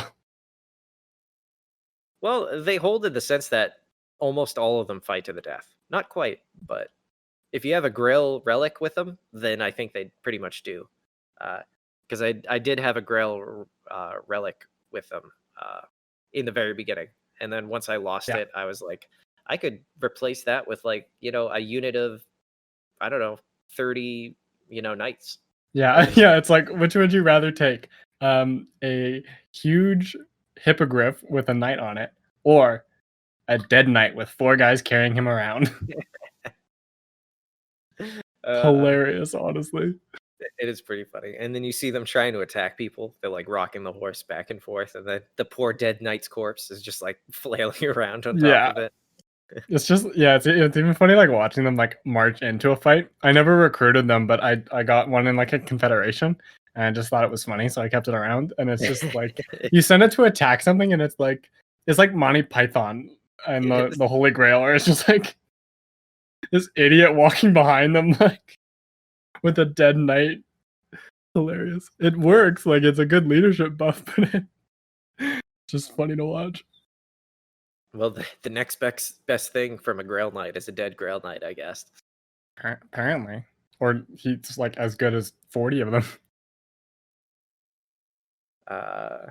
So yeah, I got bogged down. This was yesterday. I think I played for like granted when I woke up at 5 in the morning, I had like 2 or 3 hours where I was just playing by myself. Mhm. But once my son wakes up, I kind of have to dance between fatherly duties, and I play with him. And when he gets bored of me, I'm like, okay, you done playing with me? And he's just like kind of blows me off, and I'm like, all right, I'll jump on the computer for a little bit. So it was this long ordeal of me. Once my wife took over, she saw how miserable I was becoming because I Mhm. tried explaining chivalry to her and how it Yeah. works. And I'm like, I keep losing it. And she's like, well, just do the right thing. I'm like, I am, but I can't. All those cities that I took over, they were just losing ground, and they all Yeah. had garbage armies that had zero replenishment, and I couldn't get anybody out to them, basically. Mhm. Yeah. It was just, yeah, not a great time. And that's pretty much where your campaign ended, was just like with Karazakrak sweeping? Karazakrak, I think is if they decide to push any further, they'd have to go to the Southlands, and I have like 2 solid armies down there that I think Okay. could probably take him on. Yeah. And if they decide to go up Bretonia, they have to get through Athelloren. And every time they've tried, I've watched the Wood Elves just beat the shit out of them. So Yeah. they have been good in that respect. They are a great buffer. But I'm friends with the Empire, even though they're allied with Karazakrak. Yeah. They at least I have a non-aggression pact. I trade with them. Everything's good. Mhm. Uh, And usually Corone, like long before the Empire does, has a military alliance with Karazakrak. it just didn't play out this way, Yeah. It happens. So yeah, it kind of ended like that. Kind of in a stalemate. It wasn't. It took too many turns. Like at this point, I've got too many agents. It takes me so long to move an army that I need from one place to the other. Uh, Fighting the dwarves, I'm finally pushing back with 2 different armies. One's got Alberic in it and the Green Knight. and the other one is like, another army of almost entirely Hippogriff Knights. Right. And they're pushing them back and starting to take territory again. But Yeah. it just became kind of a grind, and I just don't like fighting dwarves as Mhm. Bretonia. I don't mind being dwarves. Like Yeah. I kind of, it's been a while since I played as the dwarves, but Mhm. yeah, it kind of grew a little stale at the end, just watching my chivalry dip up and dip down, dip up and Yeah. down. And I was Yeah, it's like, just like a stalemate pretty much. yeah, and I'm like, "Ah, fuck this, man. Mm. I just wanted to do again, it was like one of those things where I was like, if I'm really not having this much fun at the very end, it's like, what am I gonna do? Keep punishing myself? Right. How many turns are you at? 134. Okay. Yeah, where are you sitting at? Like I got 2000 chivalry exactly at 175. Oh, okay. So Yeah, you did go a bit further. I So what did. happens at 2000 chivalry? Or do you want to lead me up to that? Sure, yeah. Like after I had my, I don't even know what to call it with the what else. Vietnam. I yeah, but no. After that, I didn't really have a whole lot to do other than I knew I wanted to fight Settra at one point because at some point you do have to get like your chivalry up. It doesn't really matter how you do it, but it's really the only other place you can go. Like the desert is the only other place you can go because most of the area on the map is either unpleasant or um, inhospitable. Like it's most of it's orange or red, so you have to go to the desert to not like suffer with any of that. And like Rapun's having to fight him already, I sort of made my way down there. I still had Al Haik, which is and like Fyrus there from when Rapun's was there.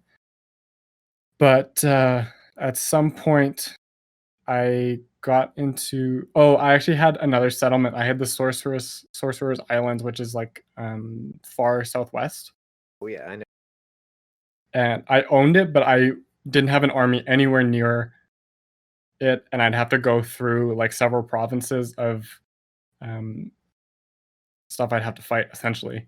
Like I'd have to basically declare war with Settra to get through it, so that I could take out Nagash. Because He was yeah, still hanging out down there. yeah, like the Arcan was still had a settlement or two, and he eventually. Oh no, you know what? Actually, he had been destroyed, but the public order was really bad, and eventually it revolted, which revived him. Oh shit. Never Yeah, seen that. so that's what it was. So it revived him in, or it didn't like revive him. It revived like a tomb. Faction. Yeah, basically it was like a normal tomb king revolt, but it after they took the city because it was like again like garbage. It just had like a farm in it, and that reawakened his faction, and eventually he started sending like armies towards uh, my two cities on like the northwest side of the deserts there. So eventually, like I knew I wanted to fight Settra, even though he was kind of liking me, because I just needed to get my chivalry up at some point, and it's a good fight. So eventually, yeah, I just kind of made my way down there and dealt with the followers of Nagash pretty quickly. Like it wasn't too much, and then I made friends with Talakwa, like Tic Tac Toe's faction. Oh yeah, I did too. We're good Because buddies. yeah, I didn't feel like fighting Lizardmen. I was like, yeah, I'm not into it. Like I did kind of want to, but at the same time, I didn't want to fight like any of their flying units, like their Ooh, pterodons yeah. or anything. And like at the time when you're in that area, I feel like the matchup between Bretonia and the Tomb Kings is actually pretty well in your favor if you bring the Yes. right equipment. Yeah, it depends on what they had. Like the only thing that I didn't like was their like Necropolis Knights, like their snakes. Oh Sort yeah, of. yeah. Those guys sucked because if you got like a some knights, especially like Knights of the Realm, stuck on them, they would take some pretty serious damage before getting out. But other than that, like it's really easy actually to sort of put like an infantry blob around your trebuchet, and then just have your cavalry like sort of spread out, and I'd just like draw pieces of their infantry, or if I had any large units, I'd try to like put my paladins onto it and like focus fire it with archers, and then use my cavalry to lead most of the infantry away and like pick them apart. Which again was why I was playing on like slow-mo, because I just couldn't manage 8 to 12 units of cavalry just constantly cycle charging a bunch of different places. And yeah, like the war with Settra wasn't really that eventful. Like it was lots of fun. Like it was really there was some battles in there where it was not super dire, but I was like, damn, this is gonna be like a long one, because they'd have like 2 stacks of like skeleton spearmen, and I had like just horses, and it was super fun to like slowly pick them apart, but it was just not super eventful. Like I basically was sweeping them, but they were putting up a decent resistance, and yeah, there wasn't a whole lot to say about like that, other than I just kind of wiped through them. And at that point, I think you get it at about 1800 chivalry. There's a like final quest. So in addition with the long campaign victory conditions, you have to get 2000 chivalry, and then also complete the final battle, which is a choice either between chaos or greenskins. Oh, And okay. yeah, it's pretty cool. You can play them if you go to Lou and Leoncourt's quest battles. They're not in Alberic for some reason. But I opted for greenskins because you can't teleport it. You have to actually go there, and I was by the Badlands anyway, so I went for that one. And that one is really fun, actually, because you fight all the greenskin legendary lords. Oh, damn. But in waves. Yeah, like they're really fun, actually.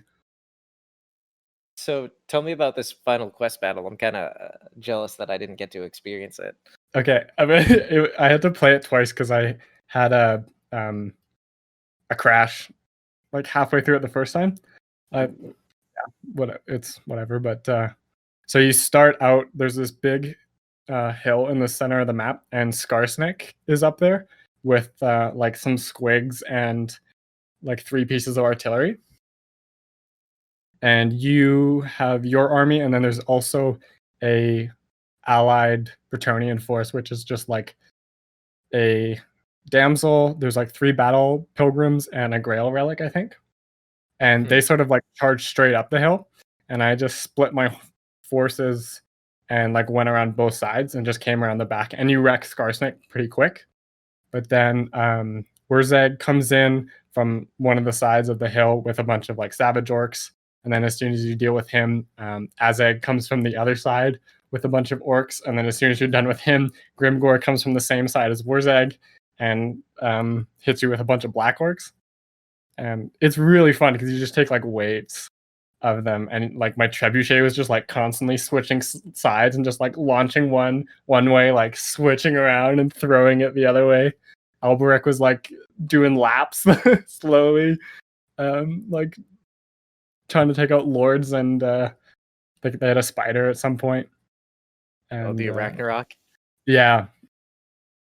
So it's not super hard, but it's lots of fun because you just get like waves of like garbage greenskins that come and hit you, and you do kind of have to like run them off, but also maneuver around them. It's really fun. I'm kind of curious as to what the chaos one was. I was hoping that you had taken one or the other, but No. I'm sorry, I couldn't. No, it's all good. I was just like, I wonder what the chaos one is like, because it was the greenskin one was super fun. Yeah, that actually sounds pretty fun. I'd be curious to see what. I wonder if the chaos is the same one, and if you fight Archaon, Kolek, and Sigvald. That I don't know. And actually, the cool thing is it actually counts as defeating the legendary lord. Ooh, yeah. So I had like 3 paladins in that army actually, and they were all sitting on like the one vow to defeat a legendary greenskin lord, and they all got it. And Alberic got all the defeat traits for all 4. That's crazy. Yeah, I was like, oh, okay, and I also get these, like. I love getting those traits. And yeah, they're not bad. Like the one is like armor piercing damage and like an anti-large bonus, I think, something like that. On top of his already crazy bonuses. Yeah. And yeah. Other than that, I though, I didn't have too much go on after my fight with the what else? At least you stuck it out to the end. I just got I got burnt out. I was Yeah. yeah. Well, the other thing was is I never eventually Corone confederated Carcassonne, and I never bothered to actually confederate Corone because I didn't want to really be stretched too thin because Lewin had taken like almost half the empire, not from like the empire itself, but from like Norska would raid it, he'd take it back. Marienburg was a thing at some point. So he had a bunch of that area, and I just didn't want to mess around with it. But No, you made that right call because that's what was holding me back, and I thought it would get me the amount of chivalry that would make it easier to reach the end game, and I had that gut instinct to leave it to the AI, and yeah, I just want to throw that out there. I think you made the right call by leaving that in his hands. Like fuck all that, it's too much. Well, and my thinking was like we're gonna play Lewin at some point, and I can play that war then. Yeah, that's what I should have done. I got a little too amped up trying to bring up the chivalry all the way up. It sounds like you were stretched pretty thin. I did actually. There was one battle near the end. I was sitting at like 1600 or something like that. Chivalry. I was like in the middle of my war with Settra, and I was like, okay, let's like speed this up. So I recruited an army and sent it north just to try and get some like wins under my belt essentially, and like fight some Norska without like any risk other than like losing an army I just recruited. But I ran into Throg, who was raiding the north part of the empire there, and it's probably one of my like proudest wins because this dude had like Throg himself. He had 2 feral mammoths, 2 what are their? It's just like the normal mammoth. They're like tamed, I guess, and then a war shrine. And I had some pole arms, a blessed trebuchet, and some horses. And it was a long one. So I just had to like separate the mammoth and then like let them come one at a time while the other ones like chased my knights around. That's the good thing about having a lot of cav, I guess, is being able to pull apart the enemy's formation if you can get the right ones to chase after you. Yeah, I think so. I think that's like most of the strategy behind Bretonnia. And then have fun microing every unit in every battle. Yeah, basically. That was pretty much what it came down to. Well, what are your what would you say makes what would you say makes Alberic de Bordeleaux renowned and feared? I mean, it says like if you read like the wiki or anything like that, he's fought a lot alongside Lewin the Encore, and I think what we kind of discovered in the campaign too is like, even though he's viewed as lesser or like at best a second, he very much compares to the king himself, and even if he's doesn't have like the fame and he never like went on his Grail quest himself, he's still like very renowned and in battle, and his ability to like 1v1 a mammoth or like a dragon is pretty pretty extreme. It's impressive, honestly. No, I was constantly amazed at how viable he was in pretty much every situation I had him in. Nobody could really seem to deal with him. And I have never played as Lewin l'Encore, so maybe he is as OP as everybody says. But I was very pleased with Alberic's personal fighting ability. Definitely, that anti-large bonuses go a long way. You don't really. There are different threats you end up worrying about, and that are not the usual. Lords are pretty easy to take down. Yeah. But, Large units are not. It's not like something you can forget about, but you're actually like more scared of the actual infantry than like big beasts or necrosphinxes or whatever. well, it makes sense when you get a lot of shock cavalry. You know, you Yeah. got to send them in, but you can't leave them in there too long. So that ends up being what you manage most of the time. Yeah. Just leave the poor peasants to stand in the line while your knights go in and out of danger. Hmm. Was there anything about this faction that stood out to you, like in particular? I like the diplomatic sort of side of it, like building up trade agreements and slowly confederating Bretonia is a lot of fun. Like at first, I was like, okay, what do I do? And then, like after a couple turns of it, I was like, ooh, I wonder if I can like get some more money out of like Corone before they give me this defensive alliance. Like, it was kind of interesting to actually dive into the diplomacy system, even though it's not great. Yeah, And we the other haven't thing, really done that yet. yeah, like pretty much everyone we've played uh, doesn't really hasn't really dealt with it a lot. So it was kind of cool to see that.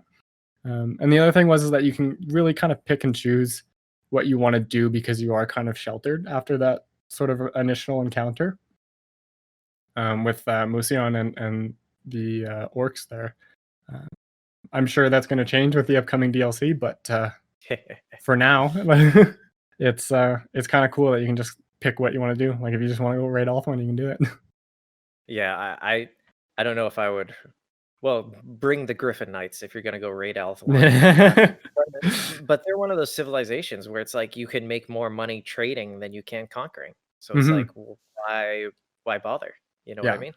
The bonuses you get to trade make this faction definitely you're almost like a businessman in the very beginning. Like Hmm. the battles are secondary. Hmm. You really want to establish that economy, building up farms, expanding the peasant economy, so you can actually have a 20 stack and not have to worry about paying extra upkeep. Yeah. And then those alliances that you make, like I told you, I avoided the whole mess of Athelloren, so I didn't have to worry about that. But in Hmm. doing so, I tied myself into a war with Karaz or Karak that I did not know would stretch out as far as it did. Yeah. you know, they've Mhm. basically taken all of the Badlands, it looks like, and you know, basically up to Sartosa coming out that way. Mhm. But yeah, I like it was different from what we usually did because I felt like things are more structured in this campaign. Like Yeah. it was more straightforward city building. You're dealing with human units and recognizable characters, not necessarily monsters. Uh, Mhm. and the aerial units, we haven't really used too many aerial units yet, but I got a good use out of the Pegasus Knights and especially the Griffin Knights once I unlock those. Yeah, I wasn't a big fan of Pegasus Knights, but Hippogriffs are where it's at. The Pegasus Knights are okay in certain situations, like amazing at getting at obviously the missile troops and siege weapons. They tear through them a lot faster than like harpies or fellbats do, so they're Yeah, good in that way. Picking out a lord if he's separated, very good with that. Uh, it's just that but they cost like 1,000 and some gold, whereas Fellbats cost like 100. yeah, I mean, eventually, if you get like all the upkeep reductions that you can get, but honestly, Yeah, your economy, if you do it right, should make you so much money. I mean, granted, I'm not as far as you, but I'm getting 41,000 in taxes, 16,000 in trade. I think I even got an achievement for however much money I was making in trade. holy Like, shit. not We that thought it's we like, were rich with Noctilus. yeah, well, that was through sacking. I think Yeah, it was an achievement just tied to how much money I was making with trade. yeah. Uh, and it's kind of cool to run a campaign that way. I would definitely recommend that you do as Archer did. Like if you're picking Alberic, don't rush into confederating with Corone, because he will stretch out into the Empire and Norska and even as far west as Nagarond, and Yeah. it's too much to deal with, especially if he's staggered his forces in a way that is not helpful. And if you lose a battle, you lose chivalry, so keep that in mind. Hmm. But Actually, there's a trait you can get for winning 90% of your encounters. oh, Blessing of the Lady, right? Yeah, there's that, and then it's just like a trait specific to like your lords. If you win like a bunch of battles in a row, you get like plus, I think it's 20 chivalry, like for the actual lord Oh yeah, just winning a bunch of battles. yeah, that's true. A lot of things you do earn you chivalry just from Hmm. plus 50 chivalry by winning offensive battles. Hmm. You also get a what was I gonna say? I I forget. Uh, I never mentioned the Grail Guardians. The Grail Guardians are a pretty awesome unit. Uh, I literally never recruited them. oh, I had a shit ton of them at one point. I think because the Fey Enchantress had a bunch of bonuses on them for me, Oh, okay, yeah, so I just kind of stacked her up with those. And yeah, yeah. Like they're the one unit of cavalry that you don't get a minus to upkeep from for any of the lords that I found. So like even with the vows maxed out, they were still like 1,000 and some per turn, and I was like, why would I do that when I can get like hippogriffs or like questing knights for mine a quarter of the price? mine are only 388 per turn, so not Oh. too crazy. They're actually cheaper than the Royal Hippogriff Knights. Is At that least with Fanchantress or is that with another lord? that's just with Alberic. I'm not even sure Oh, where weird. the Fey Enchantress, how much is she paying? Oh, 388 as well. So, but I know she has combat bonuses to them. Yeah.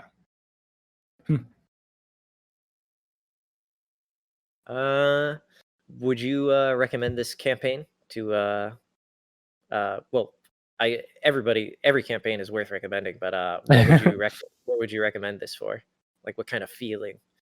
I'd recommend it like with the diplomatic and trade association. Like if you want to kind of slow it down in the beginning and sort of evaluate where you want to go with the whole thing, it's a lot of fun to sort of plan ahead and then have those plans destroyed by wood elves. So, so it's different. I mean, I think I say this like every time that it's different, but it's different in that like the trade and diplomatic um, uses are actually a little bit more involved than most factions. But also, Bretonia is a lot of fun once you get used to them. It's just sort of a matter of getting used to them. Yeah, I'd recommend them for pretty much similar reason. In a way, it's a lot like a Game of Thrones type situation. As you're slowly absorbing the kingdoms around you, I suppose you could do it violently if you wanted to, but there's really no benefit to that. You're going to be in plenty of fights in due time. After in the very beginning, you'll be in a bunch of fights. Then there'll be kind of a slowing down until Ikiclaw decides to sneak his way through the mountain range and head straight for you and make your life miserable. You could go toe to toe with the Wood Elves. I don't recommend it. I also do not. It's fun to battle, but like you'll die. Make friends with them. Ulthuan, if you wanted to go crazy, make sure you pick the right friends in Ulthuan. Alariel was not the best bet, but she lasted long enough for me to switch sides. I felt kind of dirty when I ended our, defensive alliance and trading and everything. I was like, yeah, I'm not going to be on the losing side. I got to start making Tyrion like me a little bit more. Relationship ended with Alariel. Tyrion is my best friend now. Never used to talk to him before. Yeah, but yeah, there's a lot of interesting drama that went on just in general. Like I said, the Karazakarak backdooring me. As I never saw that coming as the Bretonians, but I guess I had that coming by siding with the Wood Elves. But Yeah, I mean, the only downside to this faction, I think, is you don't have any monstrous units, I guess, other than the Griffin Knights. And I do Mhm. like monstrous units. I guess that's just a specific thing. Uh, Yeah. I Yeah. do like how the economy works, like the Mhm. peasant economy. It's Yeah. it's cool. I just don't like the microing. Like, I think Yeah. I got worn out. Like, I didn't slow it. I would pause the battles. I don't do it in slow motion. Like, I'll Mhm. pause it and issue orders. Mhm. And I think it like taxes your your like you can only focus so much for so long Yeah. and in so many battles in a row before you start getting worn out. And it's like when Mhm. you have these massive cavalry, or regiments, like if you're in those tough battles where you're going up against like two stacks of Tomb Kings, you can win it and it's very achievable, but you have to slow. A battle can take a long time when you're Mhm. slowing it down and pausing, and yeah, just a lot of micro. I think it made me I think it prepped me for the legendary playthrough I've been doing of Queek this morning. Like, I did it for a couple hours and I'm actually like 50 turns in and going pretty strong. And Mhm. I think I'm really only able to do that because of I practicing with Bretonia. Like, Yeah. very different units, but similar in concept that Skaven do require quite a bit of microing. Yeah.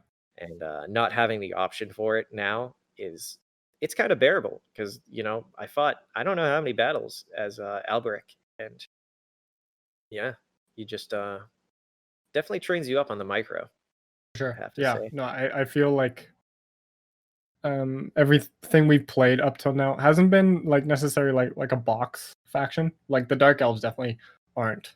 But yeah, there's just nothing that really compares to Britannia. And I No. think something like what you said about the monstrous units, like I Britannia is still like hasn't really changed a whole lot since game one. So I think they are due for some upgrades in the future, but they're not as bad as like say the greenskins. Mm. I've seen a couple. I played one mod that was expanded on all the unit rosters, and there are mods out there that'll add definitely more variety to the Bretonians, and I Mhm. might revisit them in that circumstance. Yeah. I mean, other than when we do one of the other legendary lords, uh, just to spice things up a bit. Yeah. Yeah, I'm interested to see like what they could do with it. Because well, from what I've seen, like lore master of Sotek, I mentioned his name. Like, this is the Mhm. second time now. I know just from watching him as much as I have been, he's been into Warhammer Fantasy most of his life, and he has mentioned that, like, this is something I don't know about, so I'm taking him at his word that that Bretonia is like one of the oldest factions in the Warhammer universe, and it has not received a lot of love even on the tabletop in recent Okay, years. yeah. Hmm.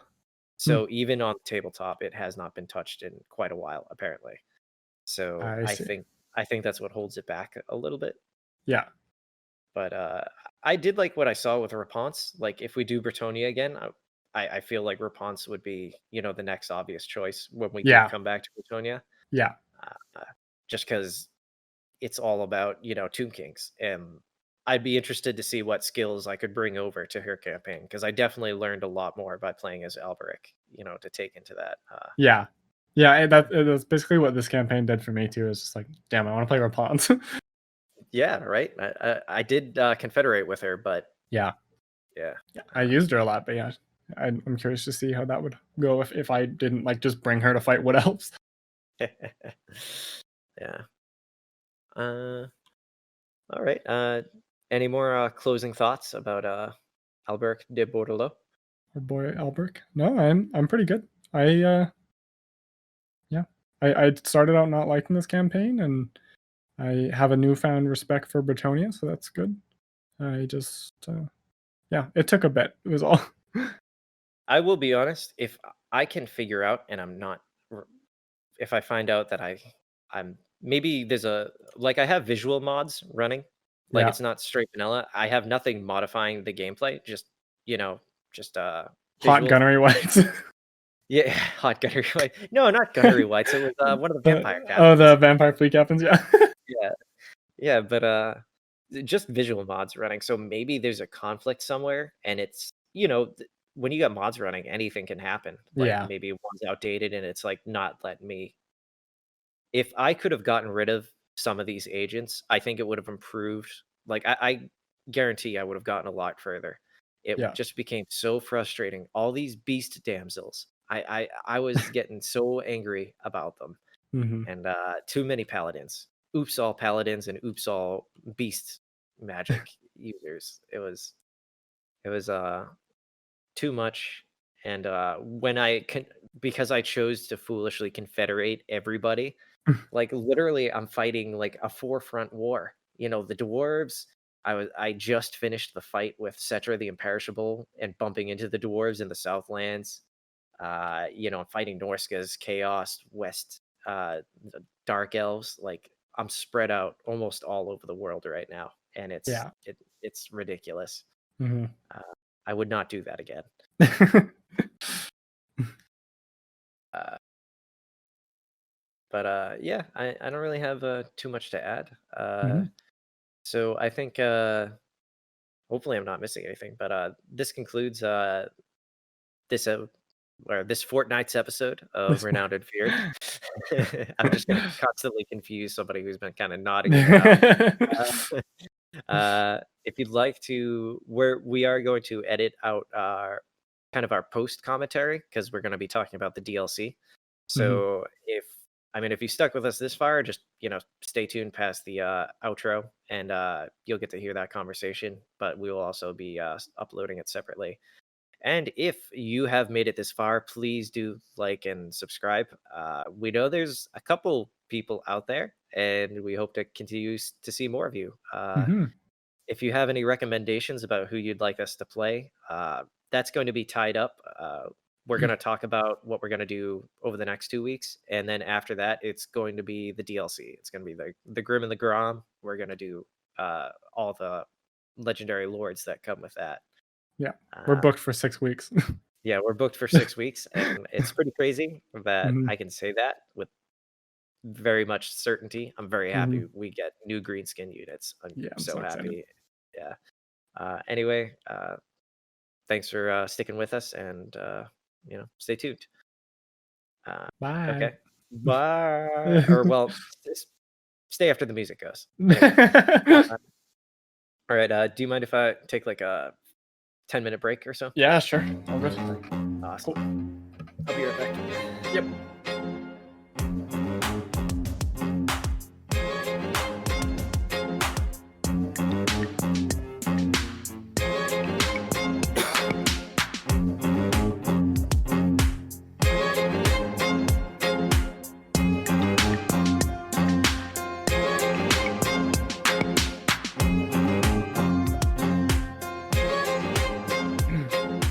Hello.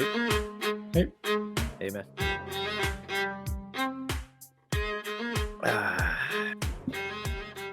Of all the cases of Sam Adams I bought from the liquor store, I had to get the expired kind. The expired kind. Yeah, it's like old by a month. What? How long has it been sitting? Actually, no, it's February is when it said the freshness is at its maximum. So fucking Oh, I see. February. It's pretty close. Yeah. It's May. Age to perfection. Yeah. God. Yeah, I think I'm more of a fan of the evil factions, to be honest. Yeah, I think I don't know. It just kind of depends. Like, I think my two favorites so far are Dark Elves and Lizardmen, so I'm like kind of on the fence. But I don't know. Everyone's kind of different. Some I really like, some I'm just like, what the fuck? Yeah, no, I think what really killed it for me was I I did expand too fast, and taking those properties that I was inevitably going to lose, and then Mhm. all those agents. Like I gotta figure out if I can't get rid of them, I need a mod that can get rid of them. Like if I want to, because it's like when you have to manage that many like agents, I don't know how many I fucking had, man. It's too many. Yeah, it's kind of weird that you weren't able to disband them because I got like a beast damsel and I was just like, nah, fuck this. Like, I don't want you. Maybe I was just dumb and like tried to get rid of him once and couldn't figure it out, and then I just assumed there was no choice after that. Yeah, like the game does put like weird restrictions. Like it's like, oh, you can't do it while it's in an army, and like, but then it won't let you when you let it outside. I don't know. Sometimes it's weird, but Yeah. yeah, can't get rid of them. But anyway, Yeah. Anyway, the warden and the paunch. So you want to go into that, or do you want to decide who we're playing next? oh yeah. Let's it's your turn to choose. Although I think we should go with an evil faction since we'll be going into the high elves. After that. Yeah, we just played order. I was thinking tombs. I almost said tomb things, tomb kings, or I was gonna say Skaven, specifically Clan Moors, but it sounds like you've already started one of those. Dude, we can do Clan Moors, man. If unless you, I mean, I leave it up to you. But it was weird because I was like, I don't really want to burn the bridge of Ika Claw or Snicketch too fast because Yeah. those are all like they got those unique factors that make them kind of stand out all on their own. Mm-hmm. So if you wanted to do Clan Moors, I'd be down to do Yeah. that. Like my only concern with it is that you're kind of pushed into the Badlands, and the Badlands is getting a rework. Oh yeah, that's a good point. That's a good So point. yeah, because like I don't like personally I don't want to play like Scryer or Ashen because we both like I just played in those areas. Like I can. Like I was just personally, but yeah, I just don't want to like that's why dwarves and for the same sort of reason, like I just don't want to fuck around with the Badlands and have it be like not relevant as soon as it's out. Yeah. No, I totally respect that because that's true. I know like Azag is getting moved, thank God, because I've Yeah. always kind of wanted to try out Azag, but like it's like every quest related thing is like so far to the north, it Mhm. like doesn't make much sense. Yeah, it's kind of cool. But yeah, we can talk about that. No, but so you said your other recommendation was Tomb Kings, Tomb Kings, yeah, if you wanted to. which I'd be open to any of them really. I guess maybe well, let me just take a look at them really quick. Yeah, I sure. got the thing up. Let's see. I mean, I've never touched Settra the Imperishable because he's Mhm. like so meme worthy. I would be interested because he does have kind of he actually does kind of have a unique starting position, I think, compared to what I've usually done because he's kind of Mhm. like smack dab in the middle of the Southlands, so to Mhm. speak. We could always go with our boy Katep. Lonely Boy Katep, yeah. I actually almost wouldn't mind it, but I don't know if I know your quests are related around getting those books of Yeah. Sift through the Oh, Craig. Craig's back. Craig, you son of a bitch, you left us. What movie is that from? Oh, I don't know. Is it from? What is that movie? That's that spy movie with Steve Carell. Oh, man, that's an obscure one. That's it. Yeah. No, I've seen it. Oh, Get Smart. There you go. Get Smart. Yeah, Yeah. that actually was pretty funny. I barely remember it. That was like a direct quote. It's like, he left us. What a bitch. Okay. Fucking peasant, Craig. You scared the shit out of me, Craig. Okay. So okay, yeah, I was looking at Legendary Lords. Yeah. I think Katep might be too far out of the way from everything that you need. I think it might be more of yeah. Let's not do the Exiles in the Heck right now. Let's rule him out.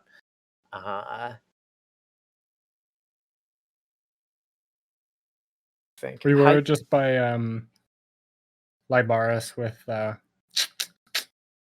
Malice. Oh yeah, it's Khalid right near him in Mhm. Mortal Empires. I kind of want to try out Settra the Imperishable. Okay, If sure. you're down for that, but if you have strong feelings towards Arcane the Black, No, I'm okay. yeah, he's got a tough starting position. I've He's played him harder, a yeah. couple. He's like the only Tomb King I really tried to sink in time with, Mhm. and man, fighting those crusading Bretonnian armies is like tough. Yeah, and then you have to like go against Settra himself, and he very Well, much has the upper hand. yeah, I mean, I just remember like I had to do even though I wasn't playing on legendary, I think I was just very hard normal when I Mhm. was doing him. Like I watched I tried watching Legends, play of Arcane the Black, and he Yeah. basically just sits there until he gets 2 armies. Like Oh, really? Just waits yeah, and like recruits skeletons? yeah, because you really cannot fight those Bretonnian forces with just Yeah. 1 army, because they'll come at you with 2. I've tried it. Mhm. But yeah, I'm down for Settra. Cool. That'll be a long one, I think. There's a shit ton of lore to touch there. Yeah, I know there's like there's some video I saw. Oh, hold on. Let me see if it actually completed. Let me just open this folder. Yeah. Uh, can I extract all to where is it? We're all the way up to episode 4. Hooray. Oh, I gotta create a new folder. That's what I get.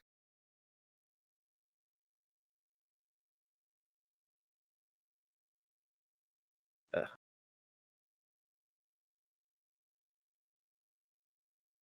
do- Sorry, I just want to like double check and make sure everything's in there. Oh, okay. Mhm. Yep. All good? Yeah, we are good, at least on the Oh, text file. Yeah, fuck. I was like, I don't want to talk about that again. I probably wouldn't want to on any of them, honestly, just because it's like I've definitely listened to every one of our recordings at least once all the way through, Mhm. but I almost never do it like the day after. Like I'll always attempt Yeah. to, and then I'll be like, I was a part of this conversation. I don't even even if we Like, on were top of moving. not liking my voice. Yeah, exactly. That's the way I feel. Like, and I was like, I'm like, yeah, I'll listen to it on like Saturday at midnight when I go in, like on my Mhm. drive. I'll probably like listen to it if I can get it updated tomorrow. I probably will. I definitely want to edit out maybe some of my fucking weird pauses that I did this episode. I was kind of Okay. like blanking out towards the end. I was like, You're like, "Wait, my campaign's been over for 20 minutes." yeah. Uh, oh, I just had the okay. Yeah. Okay. So, want to talk about the Warden and the Paunch? Sure. I've got the Steam page with all like the notes pulled up. I do as well. Cool. I'm not gonna lie. I'm kind of pissed off. This is real after hours talk. I am pissed off that the FLC Lord is another fucking high elf faction. Like I, I Yeah. I was hoping it was going to be, dude. I don't know why. I'm holding out on a forest goblin legendary lord. I don't know why, Oh, okay. but I really didn't want, like, I know I wasn't gonna get that, but I wasn't expecting another free LC high elf. Like I knew the high elves were gonna be a part of it. And it's like, Mhm. can you give another lord to maybe the Empire? Like I heard some people whispering of like maybe Middenheim is going to be playable because I guess Yeah, the mad count. yeah, something like that. Like Yeah. maybe a faction we basically already had, but just a different lord. But I Mhm. guess they're moving around a lot of the greenskins. I haven't read all like the I haven't read those details yet, but I am kind of happy about that. Mhm. Yeah, like from what I read, like Azek's going up north. Um Warzeg is moving, but I don't know where. Really? Because it seemed to make they could, it'd be pretty cool if they put him in like in Lustria with the Savage Orcs there. Oh, like just replace the blue vipers? Yeah, well, I guess they could, or I mean, if they're moving him to, where the hell would they move him? I mean, it I sort of made sense where he was, I think. I don't think he's moving that far. I think it's just moving it so it's less of like fight a bunch of greenskins. Like, have you played this campaign at all? Yeah, Warzag is actually the one I played the most of. Not that I Okay. get close to finishing it. Yeah, I've played him, but not like a huge amount, and it seemed like the first, I don't know, like 50 to 60 turns was going to be like just fighting other greenskins. You do fight other greenskins, but I felt like pretty early on I could invade the what are they called? The Southern Empires, or I forget what. Oh, like the Border Princes and the Southern Border Realms and Princes. stuff? Yeah, I was definitely fighting the Border Princes quite a bit. Yeah. Like I don't know. It might just like coincide with the like Badlands rework. oh yeah, they probably are going to add a couple settlements in there. There's almost nothing going on down there. Yeah, it's a lot of empty space, so I think they're just gonna like fill it out or make it a little bit easier, because there's like a lot of like pinch points and stuff like that where it's just like you have to cross this river to move here, and you also take a whole turn's worth of movement to do it, and there's just a lot of those cases where you're like, why? Well, you do always have the underway, I guess, is a way of getting around. Yeah, but like Morgor, the Shadow Cave, the Beastman start is like right there, and it's a bitch to move around. I know. When you don't have underway, it's horrible. I know. I've played a couple of Beastmen, somewhat. Yeah.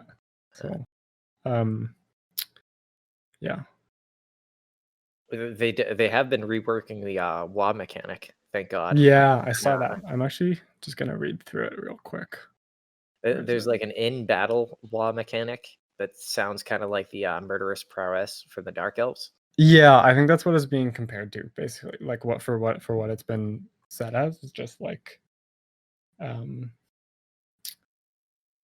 coolest thing I'm reading right now is how you're gonna start a WA, because now it's a resource like you build up before, but you can target a region dedicated to either Gork or Mork, and then the WA army will appear.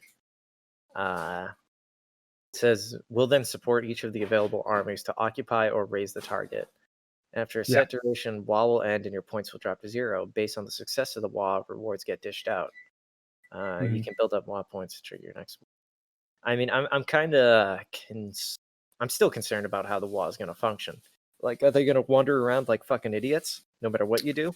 Or yeah, it might work like a war coordination target. Like you just tell it to go somewhere and it literally just does that.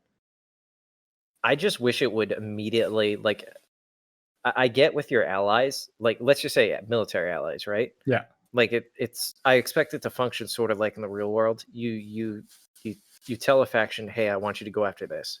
Maybe they spend a couple turns, like they look at it like the AI and it's like, I can't take that, so I have to build up to go for it and not go for it right away, right? Yeah. With I wish like with what do you call it? Not satrapies. I'm thinking of Rome 2 Total War, but with chaos, when you conquer or awaken a tribe, they're considered your vassals. Vassals. Yeah. Like with a vassal or a WA or like a beast herd or the Bray herd. Yeah. I wish it was like you click on that Bray herd and you click on like a settlement and say target that. I wish it would the next turn it would immediately making like moves, like regardless. Like just I told you to attack that city, so even though you're like 3 turns away, that's immediately what you're going to prioritize, like right away. Yeah. I'm kind of hoping they go towards that, just so it's easier. And it doesn't make it like invulnerable too, because if you're like 3 turns away and like say you're like go like fuck up Altdorf, and like an Empire army you didn't see is like intercepts it, like there's still that chance of you not getting like a success where you think it might be. No, I just want it to be reliable, like as reliable as it can be without directly controlling it. Because if it's your WA or your vassal, it should listen to you like a direct order. You know what I mean? Yeah, that's what I'm kind of hoping it is too. Hmm. I guess Honestly, there's. Oh, sorry, go ahead. No, you go. Now, you. No, me. I was literally just going to bring up the scrap mechanic. I guess there's like upgrading units in the greenskins, which Yeah, sounds I kind of cool. yeah, I think it's gonna be like one of those things like the dwarfs or the Tomb Kings, where you just kind of like make something.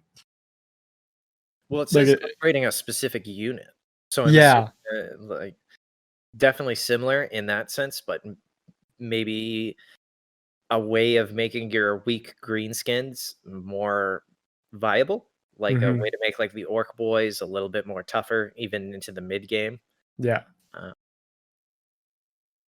and it might make it worth like keeping, like if you had like a stack of like orc boys like pretty early on, and you like upgrade them a scrap, it might be like worth keeping them around at that point because you have like invested into them. yeah, on top of like the chevrons that they earn. Yeah, exactly. It's a little bit more worth keep them around. Yeah. Oh, yeah. It says Badlands map update, so they probably have figured out that the Badlands need to be unfucked up from the way it is right now. Yeah, like it's just kind of a mess of like shitty factions, and the dwarves sweep it every time. So like, who cares? Well, I'm sure with I heard that in one of their like ask me anythings, or maybe it was just a Q&A with Creative Mhm. Assembly, they did say that Grimgore was going to be much improved. Yeah. Is like I watched I've been reading up and watching some like lore on Grimgore, and Mhm. like he sounds like pretty awesome. Yeah. Like he uh I was watching something on Cathay because I'm hoping Cathay is in the Warhammer 3, Yeah. like a sort of an empire faction.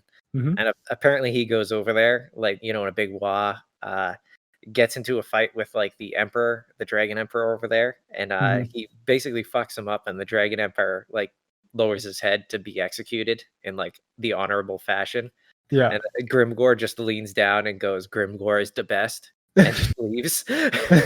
Like, he just wanted to prove that he could kick his ass, and then after Yeah, that, it's like no fun anymore. that's hilarious.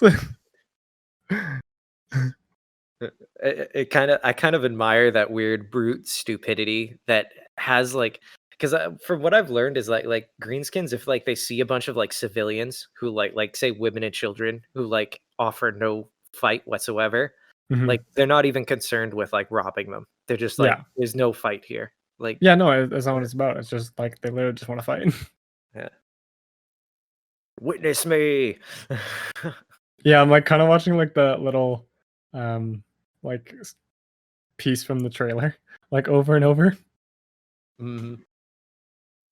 It's very Mad Maxy.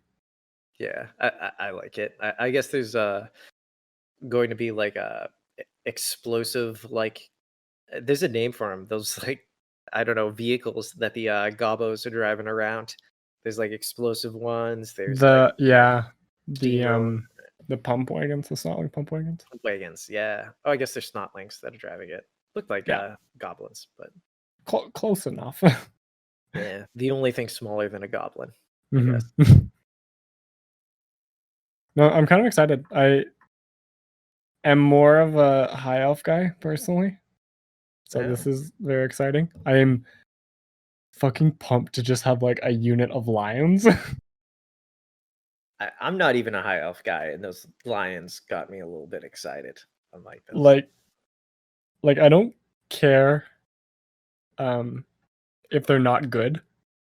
Like Mm. just the fact that they're there, like just a pack of lions is just very exciting for me, I guess. Well, I think there's going to be a pack of lions and like a lion. What do you call them? Chariots. I Mhm. think it looks like that's what's going to be in there. Yeah, so there's hold on, I'm just gonna read it. So there's that's the regiment right now. So it's like yeah, war lions of Trace, um, which is just like a war lion, and then yeah, there's the chariots, which I'm hoping is a little bit more of like a anti-infantry chariot than what the high elves currently have, because the ones they have right now are like very skirmishy. Yeah, then even when I was playing as a Tyrion, I honestly just ignored them. I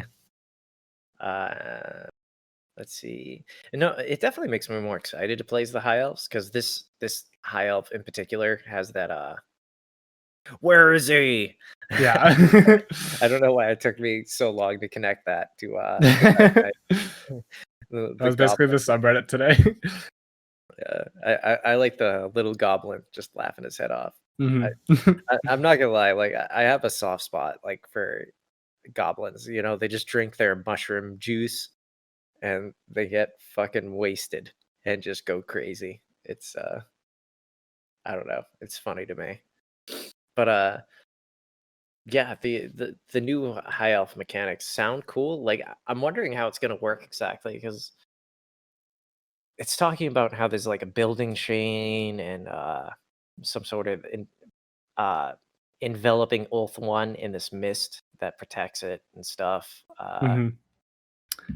I assume that's just gonna be around like Tory Rest until like you actually control all of both one. I don't think it's gonna do it unless you control it. Because that'd be kind No, of no. weird if like Lothar holds all of Alt One and you're just like protecting them. I mean, unless you some sort of allegiance with them. Yeah, maybe, yeah. I always appreciate the option. Like I was saying earlier, I made the mistake in I've always told you how I got beat down in the mid game. Mhm. And it was weird. In Bretonia, I actually really loved the mid game. It was Yeah. only until the end game, like that when I confederated with Corone or Carcassonne. Yeah. Wait, Corone? I don't know. Both. No, I didn't mind confederating with Faye the Enchantress. Okay, yeah. Because it worked out. It was kind of according to plan. Right. But when I confederated with the other guy that everybody talks about, he just had so much territory that it just kind of fucked me up. Yeah. Like my point being is I like when I have the opportunity to manage like what do you call it, in the Empire kind of campaign. Like sometimes I purposely do not, I just choose military alliances as opposed to confederating them. Right. And at least in that campaign, you get bonuses to that towards your like Imperium or whatever it's called. Mhm. Forget. Like Because the authority? yeah, you have the authority because you go into the positive to where if bad things happen, you've got a surplus of it. Or if like there's a small faction you want to confederate, you can at your own pace. Yeah. Yeah, because I I like to I like my build up to be deliberate. Like when I take over a faction and they've literally got like 4 armies scattered all across the globe in varying states of retardation or competency. Yeah. Like it's you have to consolidate that, and it's I guess it's part of the game, to manage that, but sometimes it's like, I picked the wrong time and it was too much. Uh anyway, I don't want to be too negative on Britannia. uh Uh, anyway, tell me, other than the alliance, Mhm. what gets you excited about the high elves? Because you said you're a high elf guy. I want to hear you. I'm not really like a high elf guy. Like I don't know. I just like I'm more excited for the high elf. Like I'm more excited for Eltharion than for Grom. Like just personally, it's not. I do like the high elves, but um, I think it's gonna kind of change the way they play, just because at the moment they're very like missile focused. Yeah, Like in the that's the beginning, you problem. get like 4 spearmen, and you just get like archer spam, and that'll carry you like till through most of the game, right? Like you don't actually have to divulge into like shadow walkers or I mean You white really lines of don't. trace are garbage. So yeah, like it's kind of exciting to see. Yeah, they I'm said this. interested. Oh, Sorry, go go ahead. ahead. I'm just kind of interested in the silver and guard, That's which is like exactly what I was about to point out. yeah. I'm not sure where they're gonna fit because like spearmen are pretty consistent. Like they're pretty solid for being like you rank 1 units. Mhm. And Phoenix Guard are really good, but it's I don't know, with the high elves you don't have a whole lot of mid game, right? Like you end up getting like more lower tier army because their economy is good and because you need it. And I don't know. I think this is gonna insert more of a middle game just because you do have the Silver and Guard, and then the Rangers, which That sounds like some wood elf type stuff, honestly. yeah, That's what yeah. it appears to be. I'm kind of I don't know where they're gonna fit just because You like already have the Shadow Walkers. Like I'm not sure where they're going with it. Like you said, yeah, exactly. Like they can't be like mixed units because you do have the Shadow Walkers, and like even though they're garbage, you have like White Lions of Trace for like anti-infantry, and then like Sword Masters of Hoeth are really good.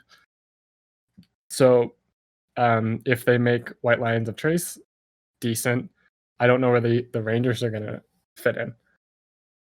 no, literally, like what you just said was like when I was listening to that live stream earlier. Yeah, When he mentioned the Rangers, I was like, what the fuck do they have those for? yeah, Like I was like, could you have? Maybe they'll make it work. Like I'll give them the benefit of the doubt. You know, yeah, I've been made nothing but happy by their Mhm. decisions. yeah, But just on the face of it, like the little description we have, it's like yeah. you have Shadow Walkers. That's pretty much what they sound like. Mhm. What are they going to have? One, are they going to be better in melee? Like, is that going to be the difference? I don't.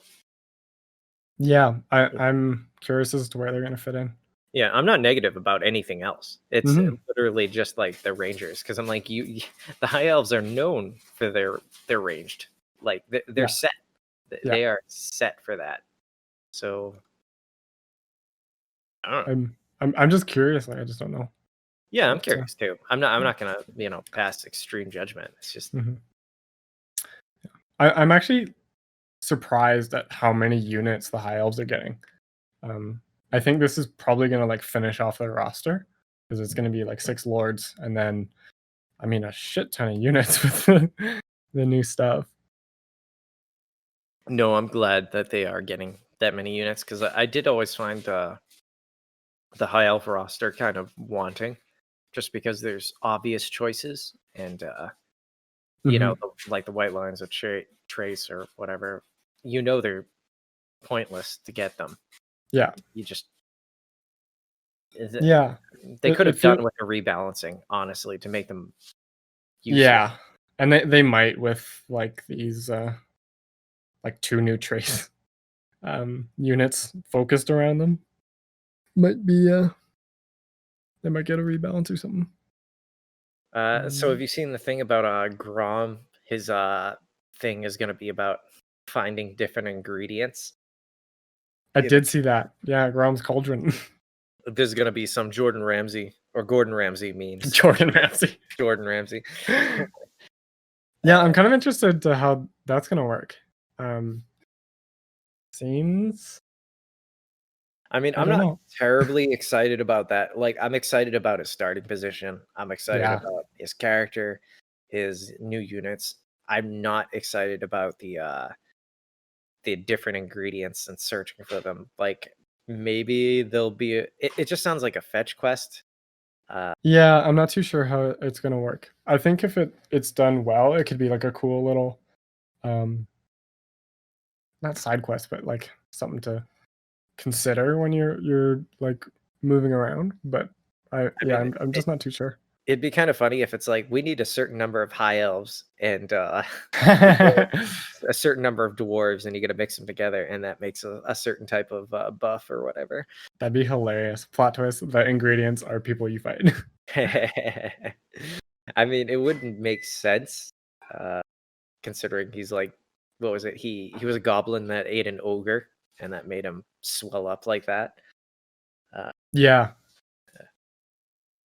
Um Yeah, I'm kind of interested. I thought the greenskins because I mean it's confirmed that their rework is coming, that they were gonna get more units. I'm excited about what is coming, but it seems like they got the Snotling pump wagons and like 3 different types of it, 2 new types of trolls and a rogue idol. I mean, don't get me. Excuse me. Don't get me wrong. The rogue idol sounds pretty badass. It looks badass. Uh, I'm not super thrilled with all the pump wagons because I don't like chariots really that much. Yeah, I don't use them very much. It requires a lot of micro. Oh no, we're playing Tomb Kings. You're gonna have to use so many. I mean, I haven't really played much Tomb Kings at all, so I'm okay with it. And I think Settra is considered like the easiest, hopefully. Yeah, I think so. I'm reconsidering playing on very hard. Maybe I'll just do hard, just so I can reach the end of it, or maybe Yeah. I don't know. I was Or having a play lot of fun Vortex or on- something. Yeah, I'm definitely playing Vortex with him for sure. Okay. Just so I can finish it. Mhm. Let me see. I mean, it's weird that they're getting some different kinds of trolls. I know there's a thing that they basically sold me on. What's that? Creative Assembly subscription. You gotta like sign up for to get their extra stuff. Oh yeah, the Total War Access. Yeah, I know I gotta sign up for that because they've got a mount, an Ragnarok mount for the Goblin Shaman. Yeah. And I love my gobos. So like I'm excited to play as oh my god, I'm too tired right now. Grom. No, not Grob. The little guy. Oh, Scarsnake. Scarsnake. Yeah, I can't Yeah. wait to do another Scarsnake playthrough because I love Scarsnake. But I was hoping for more. That's why I was kind of hoping for a forest goblin because I do like the limitation of playing as goblins and like trolls pretty much. I think it's fun. And they also have factions for the forest goblins already and the units. So I was like, they made an Ragnarok mount for the goblins, and now they're not bringing my damn forest goblins. But whatever, I'm happy with my greenskin Mad Max update. I really want to see how the wall mechanic works because that's gonna really, that's really gonna make or break this thing for me. Just because I love the greenskin so much. Yeah. I want to see if they figured it out, and I don't know. Maybe Grom the Paunch is going to be so unique. His starting position is unique as it is. Just the fact you're not so far east in the middle of nowhere. Although Azag might have his own unique, he's going to have his own unique campaign too. Because if he's so far up north, he's going to be battling with Kislev and the Norskins. And I've never fought a Norskin as a greenskin. Yeah, that'll be interesting. Just like straight up anti-infantry and big monsters. Kind of curious how that's gonna go. Especially if they rework Azag, because I played a mod that plays more into Azags. Like I think in vanilla, if you play as Azag, you have to do his like main quest before you can unlock his like sorcery tree. And Okay.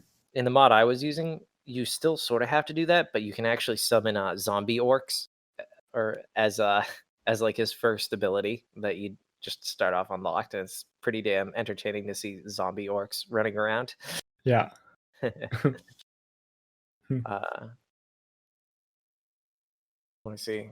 I'm just, I mean, I'm happy overall. Maybe they're making the high elves more interesting with the rebuilding this city of his. Yeah.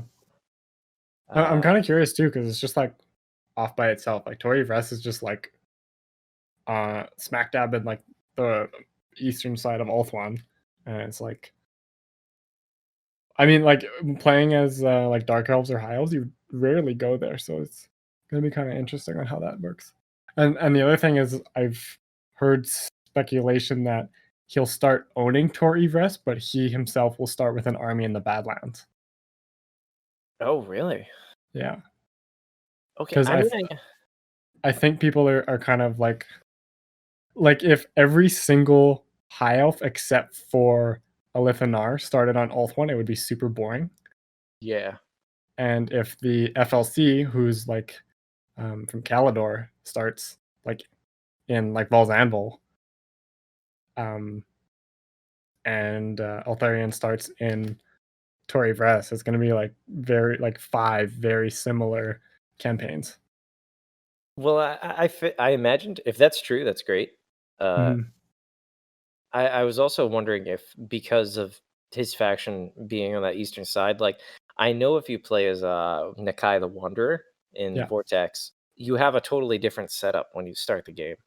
the huntsman marshals own different territories, like more than what they would normally own if you Yeah. started as them. Because I did a little bit of his campaign at one point after we played as the hunts Oh marshal. yeah. Yeah. Yeah, and I realized that so maybe I figured if you played as how do you pronounce it? Everest or Everest? Evress. Everest. Yeah, I've heard say, yeah, Evress. I figured if you played as him, like maybe the way they could do it is like the greenskins, Grom would start with like already kind of in the middle of his invasion, or maybe at the beginning of it, so to speak. Like he would have armies to throw at you because it seems to be designed around rebuilding the defenses Yeah. of the city. So I was like, I don't know, they could still start you off at Ulthuan and have it be interesting if you chose him, because you could rearrange what the starting conditions are for everything if that's the case. And I think something that could come like out of right field is like Eltharian's known for like taking Negaron on his first try. Yeah, I heard something about that. He actually did. He succeeded in that, or Yeah, he like basically just like walked up there, sacked Negaron, and like left, and everyone was like, "Holy fucking shit!" Like, it's obviously very capable. So like, I don't think it's likely, but I think it's possible that he like even starts up north, and then you gotta like race Grom back to Tory Press. Yeah. I mean, he definitely seems like an interesting high elf. I mean, it's kind of funny because I'm like watching like the little GIF or whatever that's playing in like their Steam page. Yeah. And he's got like the heart shaped crest on his forehead. He looks very it's he's got the aesthetic of the high elves, which are all prim and proper and beautiful, but actually a lot of them are like really like fucking crazy. And Yeah. they're not too far off from the Druki, really. The more you find out about the high elves, the more you find out that there's a reason why the dark elves exist. They're not the line is easily drawn. Well, I mean, it's not too easily drawn, or it's there's only a thin line separating them, really. Yeah. Honestly, I'm just excited for Stormwing because he just looks badass. Stormlink? Stormwing, it's Eltharian's Griffin. Oh yeah, he does look badass. He looks way cooler than Deathclaw. Yeah, he does. I like how in the cinematic he has to land with his like wings covering him. Yeah, it's so good. Man, it looks like it could be a movie. I hopefully like how I was never big into what the hell is it? Warcraft? I mean, I was big into it when it was an RTS. And then when they went to an MMO, like I've tried to be an MMO guy, like really tried, and I just can't stand them. Yeah. But I know they made a Warcraft movie, and I guess it's like pretty widely regarded as trash. It's pretty garbage. Okay, I'll take your word for it. I will watch it if it pops up on Netflix. It's like I'd watch it. Like it's a good like hour and 45 minutes of just like you want to watch like some stupid action, then like sure. Sometimes you feel like it. Yeah. But like this whole trailer kind of like the more I've been getting into like the Warhammer like backstories and stuff, like and seeing it portrayed like in these these cinematics, like I want to go back and watch the original Warhammer Total War cinematics, because I know they had one for every faction. Yeah. Like, there's all these stories that they could really tell. They're very simple. I mean they're simple in a sense, like if a lot of movies get too caught up and they try to be too many things, like this does not need like if they wanted to make a more movie about Warcraft, or I mean Warhammer, like don't do a Lord of the Rings type deal where you try and make it several layers deep. Like pick two characters like this and just show what happens between them, and then see if it makes money, and then rinse and repeat type deal. Yeah, like it shouldn't be called like Warhammer. It should just be like a movie that happens to take place in Warhammer. I'd like to see one simple one, and then if it made money, they could do something complicated like the Rise of Archaon, because I know he had a pretty crazy backstory of starting off Yeah. what was it? He was like, what was he, like a child that was left behind by some Norskins, or he got adopted by I can't remember. He was Some kind of- he was like in Altdorf, in the Cult of Sigmar for a yeah, while. and then he found one of those books. Yeah, now you are, you son of a bitch.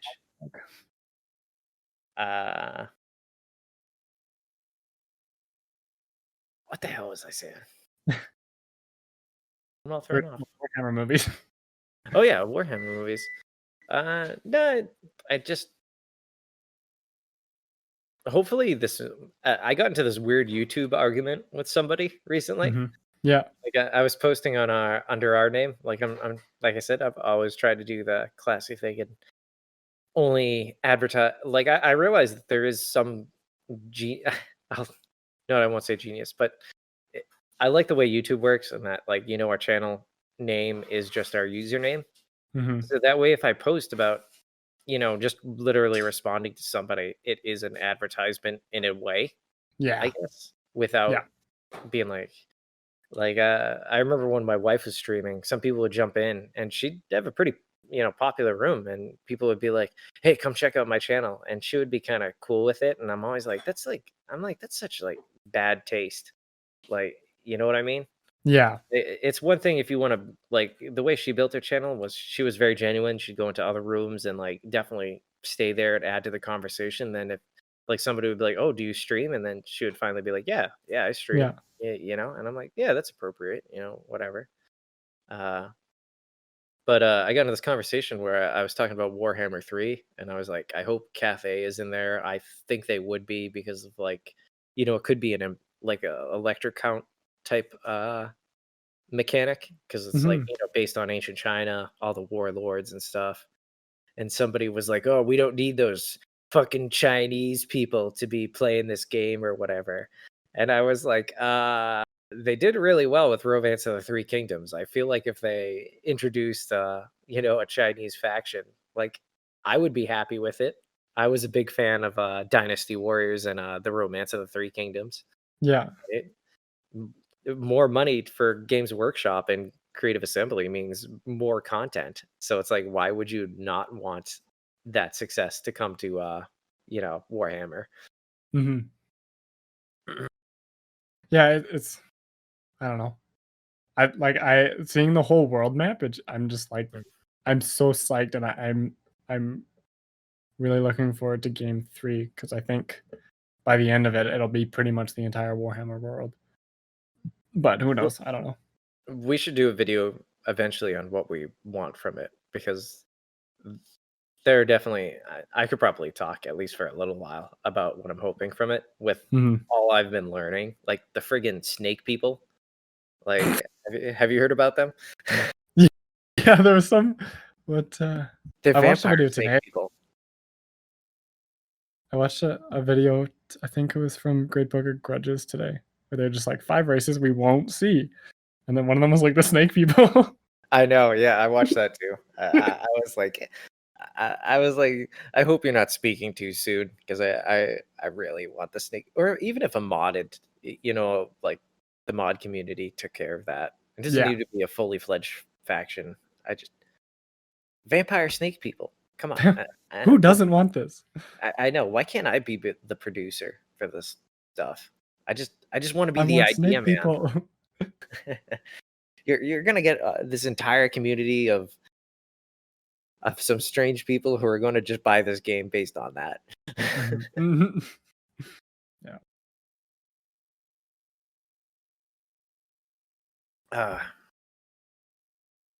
So man, uh,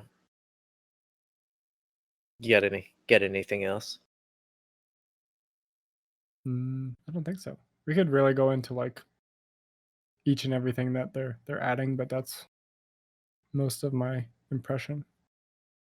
Yeah, I mean, there are other people who are gonna go into every exact detail. Mhm. I mean, And there's, if you want to do that, we can, but I feel like I draw more enjoyment out of talking about the broad strokes. And when we get to them, we can, especially this time, because we'll be on like the cutting edge of, you know, the DLC that's dropping. We can really go into detail then. I mean, yeah, it's easier to like talk specifically about the factions. Because yeah, we could spend like all night just being like, I'm fucking excited. mm. Yeah, and I feel like we're, like the Great Book of Grudges, there's already people who are going to go line by line and go through every, minute detail. Yeah.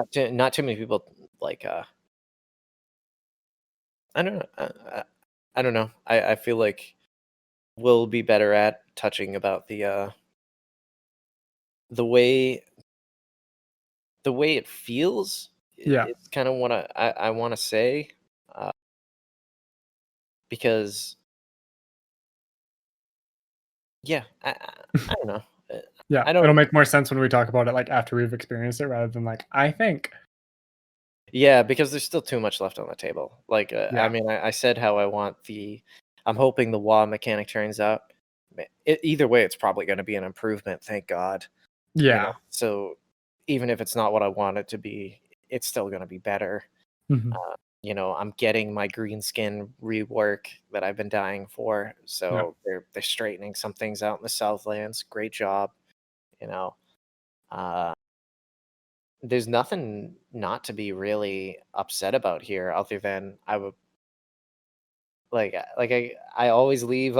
Unfortunately, I always leave on like the sour note, but that's because I always say what's positive up front, and then I always say what's negative. Start with the good stuff, yeah. Yeah, I like starting with the good stuff. I always say, give me the good news, but if there is any. But the FLC, like I said, kind of a little disappointed. It's going to be some high elf faction that's not going to be as fleshed out as the Warden is, or Ivores. I forget. I can't pronounce it. Ivres, I think. Ivres. Well, now we've gone from French to some totally made up language. Yeah, there's like 3 accents going right now. Too many. Next week we're gonna have to like speak in undead, so whatever.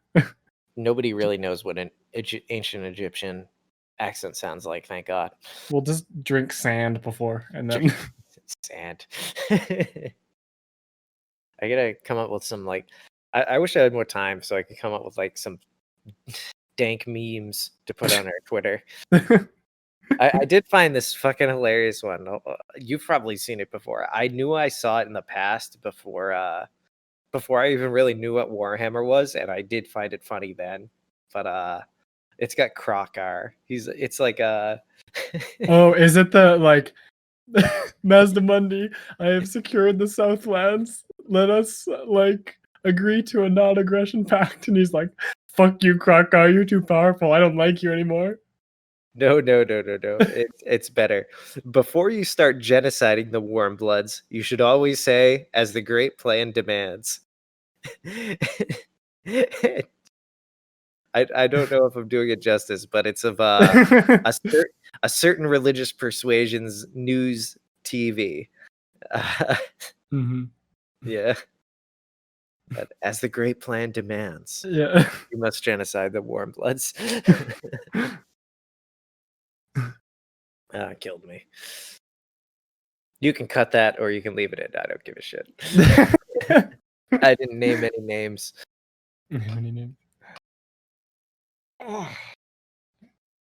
Actually, one thing I want to bring up is even though they didn't say it's been, most people are pretty much in agreement that there's going to be like different variations of units already in the game. Like people were dissecting and pointing out that like goblin wolf riders we're seeing with weapons they don't have right now. And Ooh. I hope that translates into like black orcs, and being able to have like different types of those guys. But well, if this scrapping mechanic does apply to all the green skin units, or at least the orcs, at least, hopefully, I think we should see it. I mean, it makes give them shields. Yeah, I do too. Black orcs with shields would be tight. Black orcs are pretty badass. They just need some tweaking. Mm-hmm.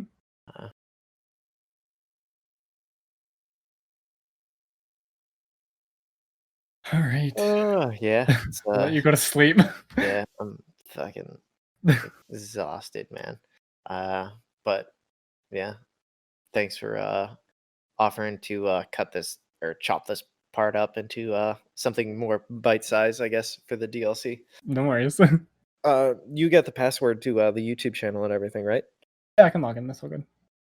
Okay.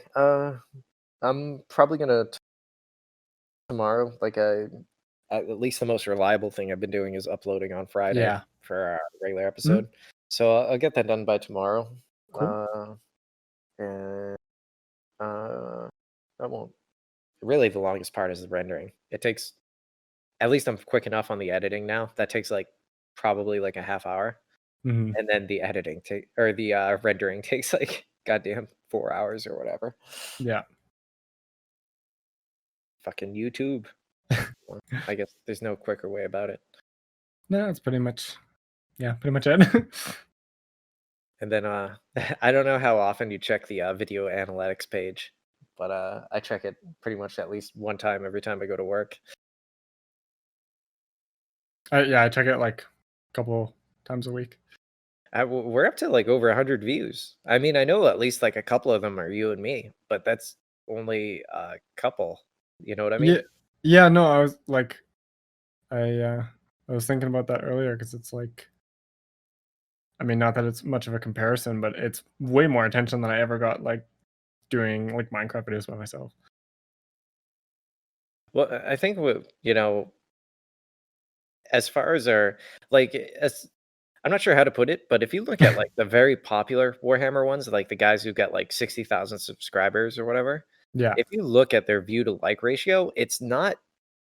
It did surprise me when I actually have like a stake in it because I'm like looking at how many people actually watched it and how few people comparatively actually like it or even comment it.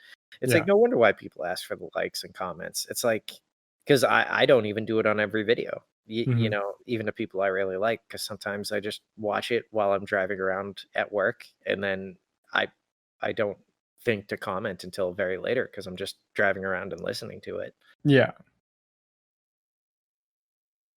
But yeah, I tried a YouTube channel way back in the day, and I didn't. I think I had probably about 4 videos ultimately, like so probably on par about what we're about to have, and I did not have anything really at all. Mm-hmm. Well, I think the other thing too is like, I mean, even look at the analytics, like most people don't stick around for the whole thing, but like, I'm surprised by the amount that have. Like, we put up long ass videos. Well, I think what we are is tapping into the market of people who fall asleep listening to podcasts. Yeah. Yeah.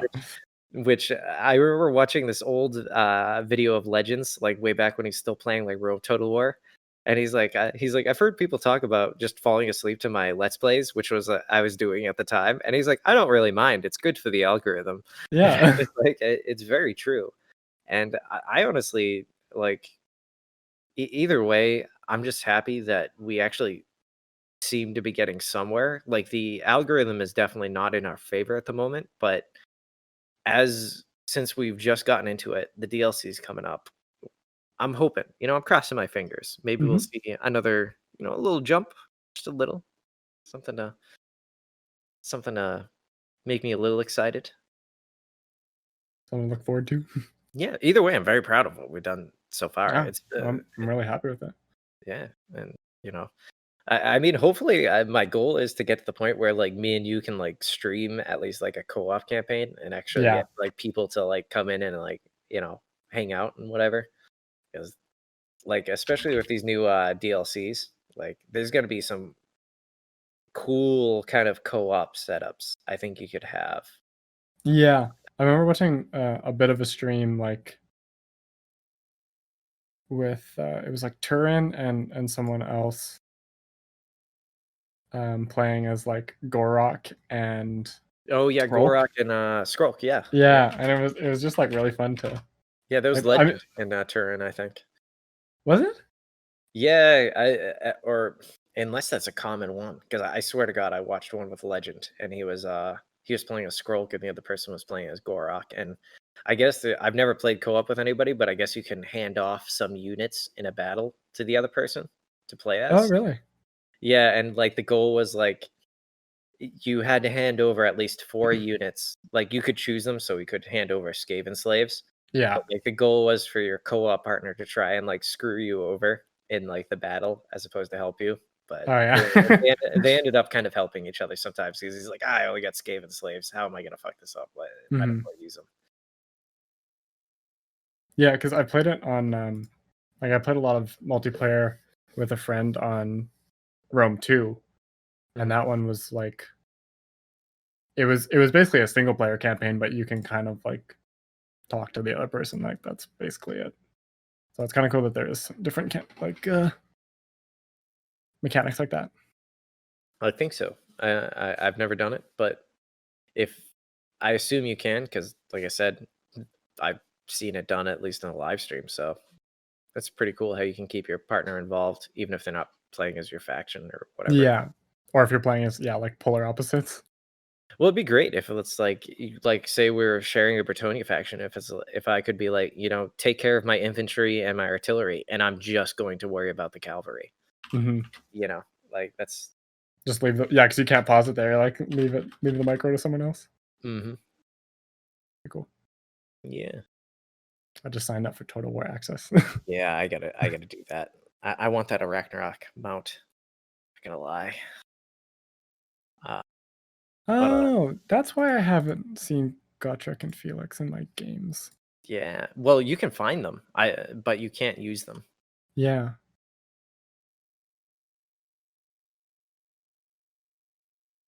Well, I'm getting that. Oh, you saw the spider? No, the Gotrek and Felix. Oh. Yeah. I did get it for the spider originally, but cool. Anyway, man, as always, it's been a good time.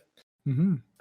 I'll keep you on the line. I'll tell Craig to get the hell out of here. That useless. Yeah, just drop me the link there. Get the fuck out of here, Craig. Have a good night, Craig. everybody.